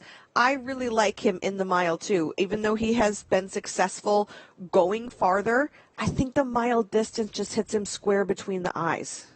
He can be dazzling at a mile. When he goes a little longer, I think he's a little more workmanlike. He's got good natural speed, but also a good turn of foot, which translates well to the mile for sure. My gal Betty on the turf course, Roger Atfield bringing this one in from Canada. As you can see, a lot of horses on the grass course now. They have to get a permission slip to go out there. Obviously, this is for Breeders' Cup training, and quite a few, including an Abel, are going to be out there this morning. We're looking very forward to her appearance. I'm being told that she is on her way out to the turf course, so she will obviously be prominently featured. But here's my gal Betty on the turf. There she is. She got LASIK for the first time last time when she was second in the Talma, and I prefer second-time LASIK. That was also her first try at a route and her first go on firm going. I don't think she ran badly at all. She ran second, obviously, only got beat a length, but I think that she'll have a lot of positive stepping stones to use to move forward. Second time long, second time on LASIK. So I think she's got a lot of upside for a horse that's 20-1 in the morning line from very capable connections. All right, let's take a look at Enable stepping please. out onto the turf course. And she knows she's good, Michelle, and we will make a distinction. Earlier I talked about the ARC winners. I'm talking about the same year, 0 for 8, Golden Horn, a couple of years ago, narrowly beaten by Found.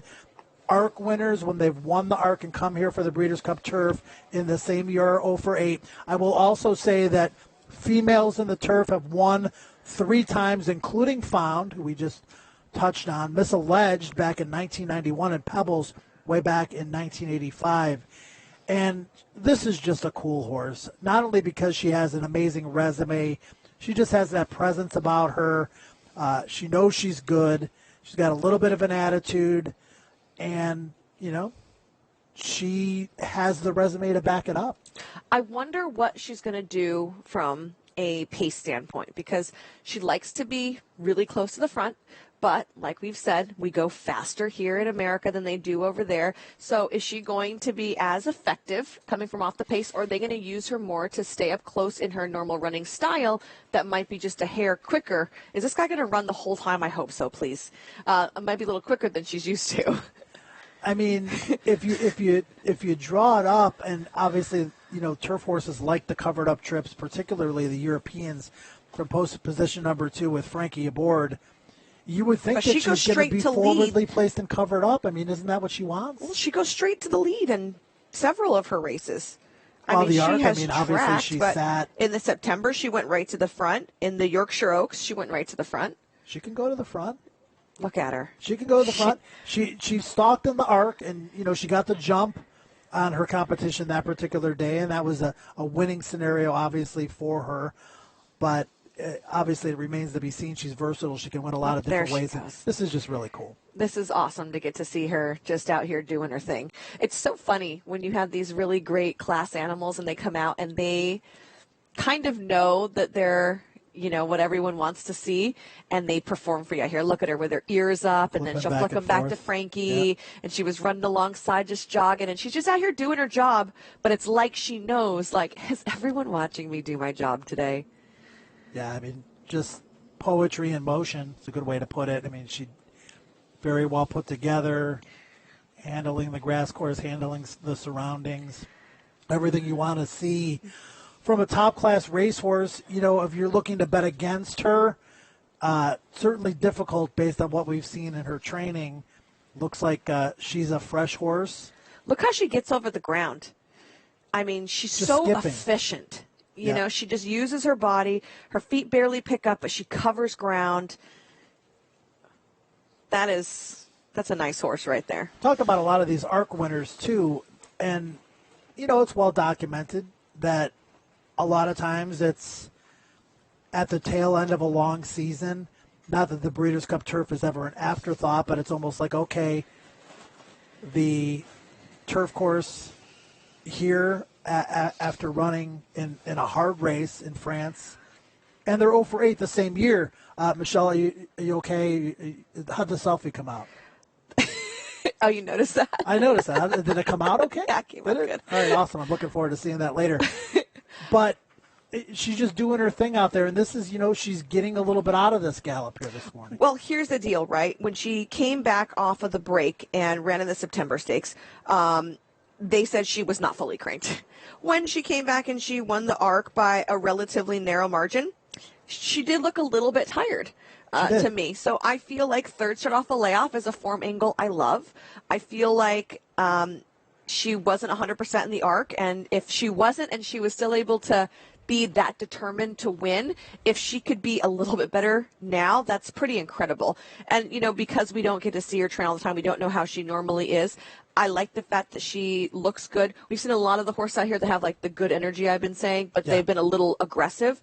She's not aggressive, right? She's out here. She is a pro. For a 4-year-old filly that just shipped across the world here, I think she looks spectacular. And if, like I said, she wasn't 100% in the arc and was still able to win, that bodes very well for here.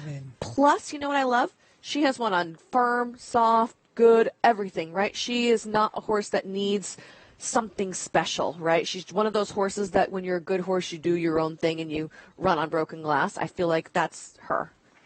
One of those horses you just can't take your eyes off of, not only physically, but just her mannerisms. And she's just really, really cool, and it's a pleasure to have her here for the Breeders' Cup.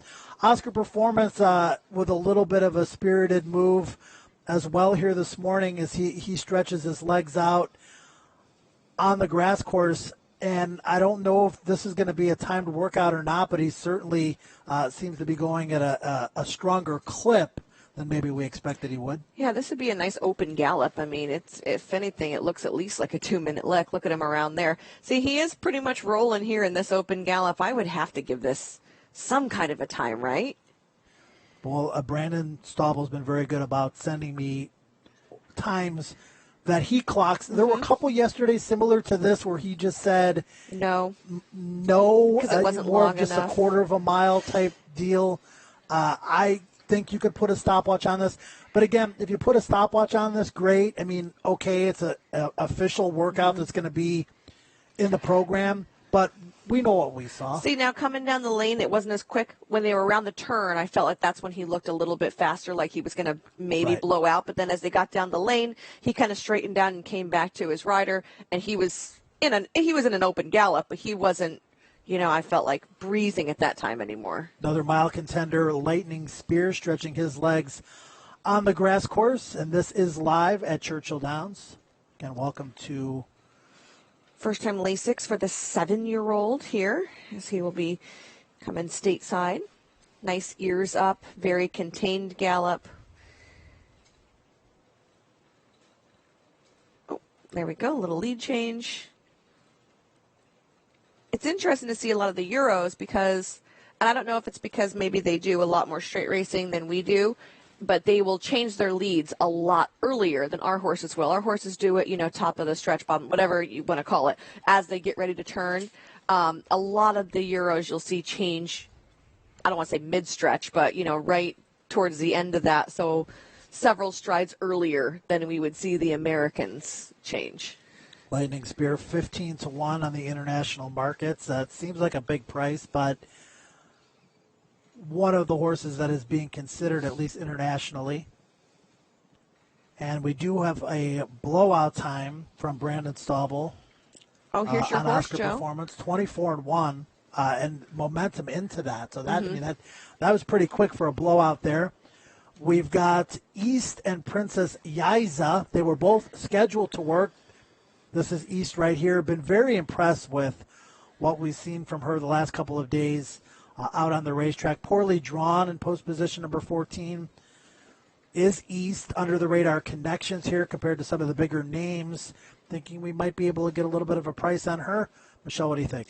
I was looking at her, and like you said, poorly drawn. She's going to try to go a little bit farther for the first time. I'm not overly impressed watching her right here. She's teeny tiny.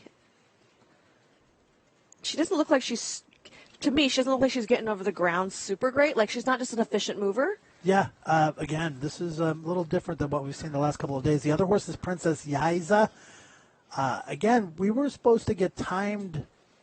Those did not look works. like. No, that I didn't. Put a time we've seen on gallops those. a lot quicker than that this morning.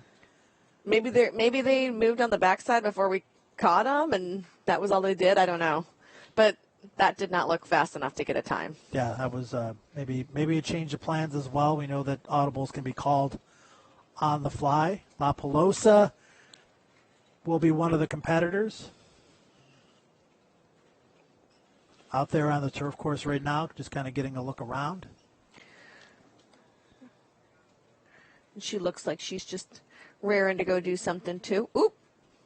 Now this is Wild Illusion, Michelle, and this is one of the favorites for the Breeders' Cup Filly and Mare Turf. This is interesting. Not sure what happened. This is what happened a second ago. We're going to take a look back at the tape. Really good that we got this. Again, this is Wild Illusion. Oh. And she spooks there. Okay. She looked like she wasn't prepared for what she saw. I don't know what caused her to be. It was strange because she was right behind another horse, and Right. Horses are herd animals, so without another horse spooking and it was right in front of her, I'm surprised that she kind of jumped that hard. I'm sure her rider was surprised too. I think that's why he, got off her super excellent job holding. She doesn't want to go like postward. What? I wonder what's over there. I wonder where they are specifically, because it's hard to tell from this angle where they are. This is the one drawback for not having a pony, right? This guy is now responsible for holding on to this filly, and she's going to be keyed up. She's obviously a little bit scared, and it's just this guy on the ground. And, as you put pressure on a horse trying to go forward and she wants to go backwards, it's a difficult situation there without having another person or a pony. And you can see right now Charlie Appleby himself getting out there to go grab her. Yeah, whatever was bothering her obviously has passed, or she's gotten used to whatever. Nope. She's easy, Mama. There's something. I mean, it's in that general area. Well, the right wind there. is coming too, and maybe a little bit of the traffic there is bothersome. But we have not seen this act. At least I haven't seen this act, and curious maybe to hear from Gabby and Fanny as we move forward here for the last 10 minutes of the training session. So they're not going to force her. So she did not want to go. She didn't want to go over there. And there's a time and a place for all schooling, and right now is not the time because she'd already lost her rider once.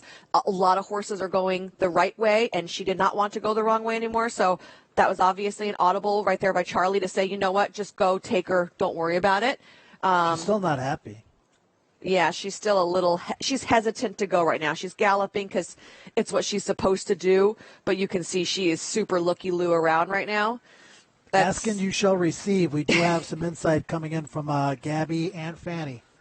Fanny, we just saw a few minutes ago, Wild Illusion, when she stepped onto the turf, she was rearing up. She was really feisty. In turn, she did drop her rider here, and it didn't look like she wanted to move forward. Now, you have some familiarity with her. Is this unusual?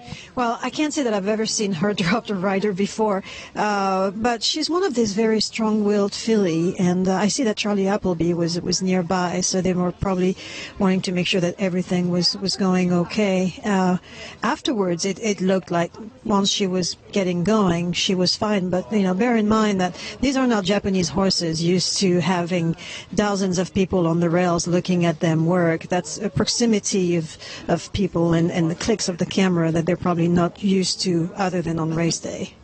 Yeah, it's hard to tell what she was kind of shying away from, but it did look like she was very apprehensive to move forward. Now she's really picked it up. It almost seems that she's working down the stretch. Do you think that the rider just wants to get her moving forward? We saw him actually tap her on the shoulder a couple times a moment ago.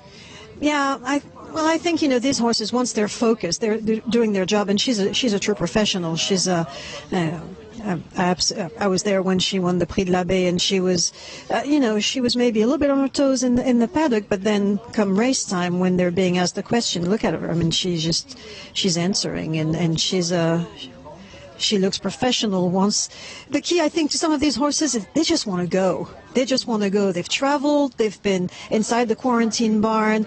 When they're going out, they see many things happening. It's like Enable a little bit earlier on. Even after she was finished galloping, she almost looked like she was telling Frankie, let me go a bit more. I want to go. And once you let them go, you let them be themselves. And they feel confidence and they find their routine again. This is something that they know as compared to everything else that's happening around them once they step on the track. Especially with fillies, and this filly, Wild Illusion in particular, is a 3-year-old filly. You find that when they do have some of that pent-up energy, they respond more to things. It's almost like their ears are flicking, and they just need to get a little bit of that energy out of them, right?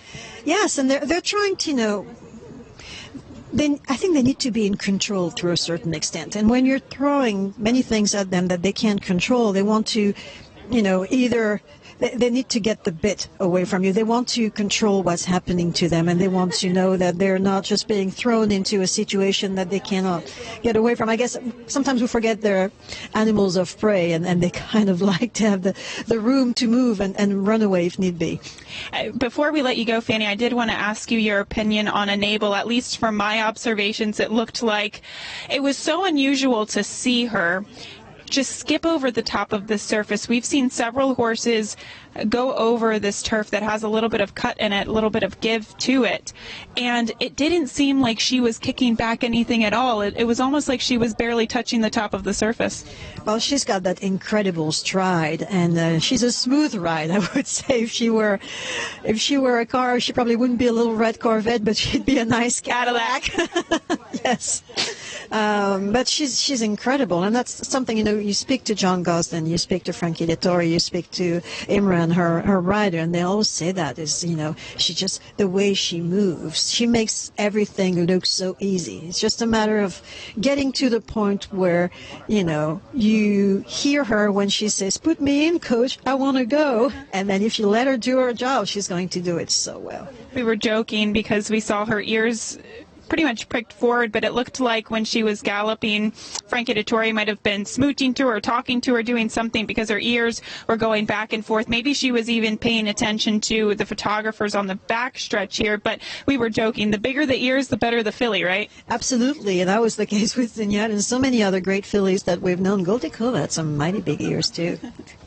All right. Well, thank you so much for your insight here this morning. And once again, guys, Fanny's observations and her knowledge from some of these European horses has been invaluable. You have one more point to make. I just want to say that she's not looking tired to me at all, and she looks like a very, very happy filly. And that's something that is very important considering how the year has gone for her, right? Absolutely. And, she just wants to go.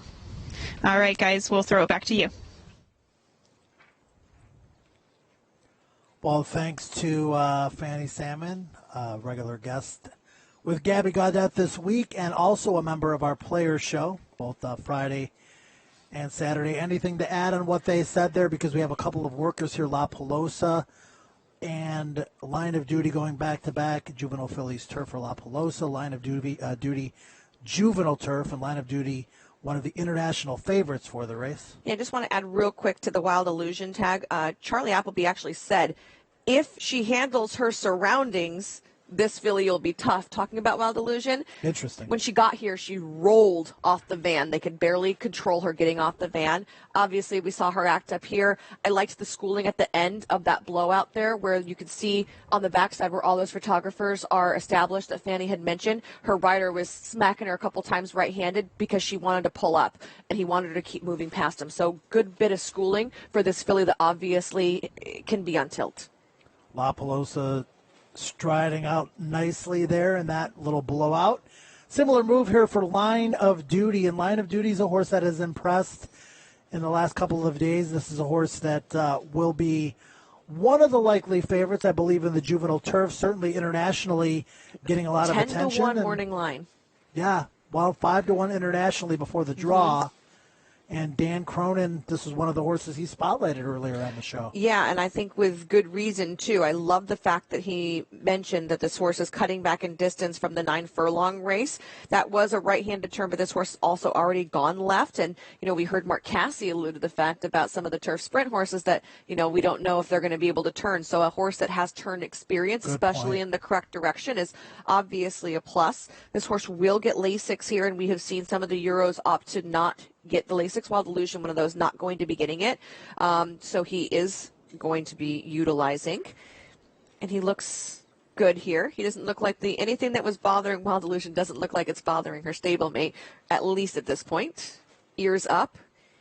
Just kind of easing, unlike some of the other ones we've seen, just kind of easing his way into this little blowout that we're expecting. And there you go. There we go. Instant response to that. Exactly. What I liked is some of these horses are so keen to go. This horse was very quiet And instead of the rider trying to get him, pumped up will take a long time, he knew this is going to be quick. 2 taps, instant acceleration from line of duty here, and you can see him staying low, but he's pretty quiet there in the saddle. He's not asking him for a lot. And again, we see these guys as soon as they hit the wire standing up. No big gallop outs on any of these really close to race day blowouts. Was on the left lead for the vast majority of that blowout down the lane, but as we've heard consistently, that's really not a big deal with these types of moves, particularly for the Europeans. Expert Eye is going to be one of the favorites in the Breeders' Cup Mile, and here he goes. Seeing a very similar type blowout here, expecting pretty much what we've been seeing all morning. Quick quarter of a mile blowout, and a quick pull-up into the turn, not letting them do too much, obviously, in the gallop out, just probably a little bit more than they wanted because that horse came from the outside right as Frankie was trying to get him pulled up, and you saw that Expert Eye wanted to engage him. Yep. Yeah, and so he didn't pull up maybe as quick, and you can see here he's hauling on him like, wait, that guy's going faster than me. And, this is the Breeders' Cup. These horses are professionals. They're athletes. They're competitive. So you like to see something like that as long as they're not doing too much. And, here, like you say, Frankie's that was the easy, but it's not like he's just sitting down like the horse is doing too much, like, whoa, you got to stop now. He's easing him back out of that. The Macambulla was a horse that wandered up on the outside. Brandon Staubel texting me to tell me that the Expert Eye move, he got a half mile. He's going to give a half mile time here and a quick one of 48-1. Around the dogs. Yeah, quick move there from Expert Eye. We got to see so much good stuff again this morning. Michelle, again, we'd like to say hello to our counterpart, Kate Bradar, in recovery mode, so to speak. I hope she's drinking lots of hot tea. Lots of hot tea and not using that voice, and we'll see her back on the program over the course of the next couple of days. Important member of our player show. Great working with you this morning. A fast and furious action the last 3 hours. Really exciting to get to be out here. My first eyes on for a lot of these horses since I only got into town later this week, but I was really excited. And always great to work with you, Joe, because we can just fight it out. Yeah, just wait till you have no idea what's going to happen. No. So there's racing today here at Churchill Downs. First post will be at 1 o'clock. Racing today, Wednesday, tomorrow, Thursday. Then Breeders' Cup. Future Stars Friday and Saturday. Not too far away. Have a great rest of your day, everybody.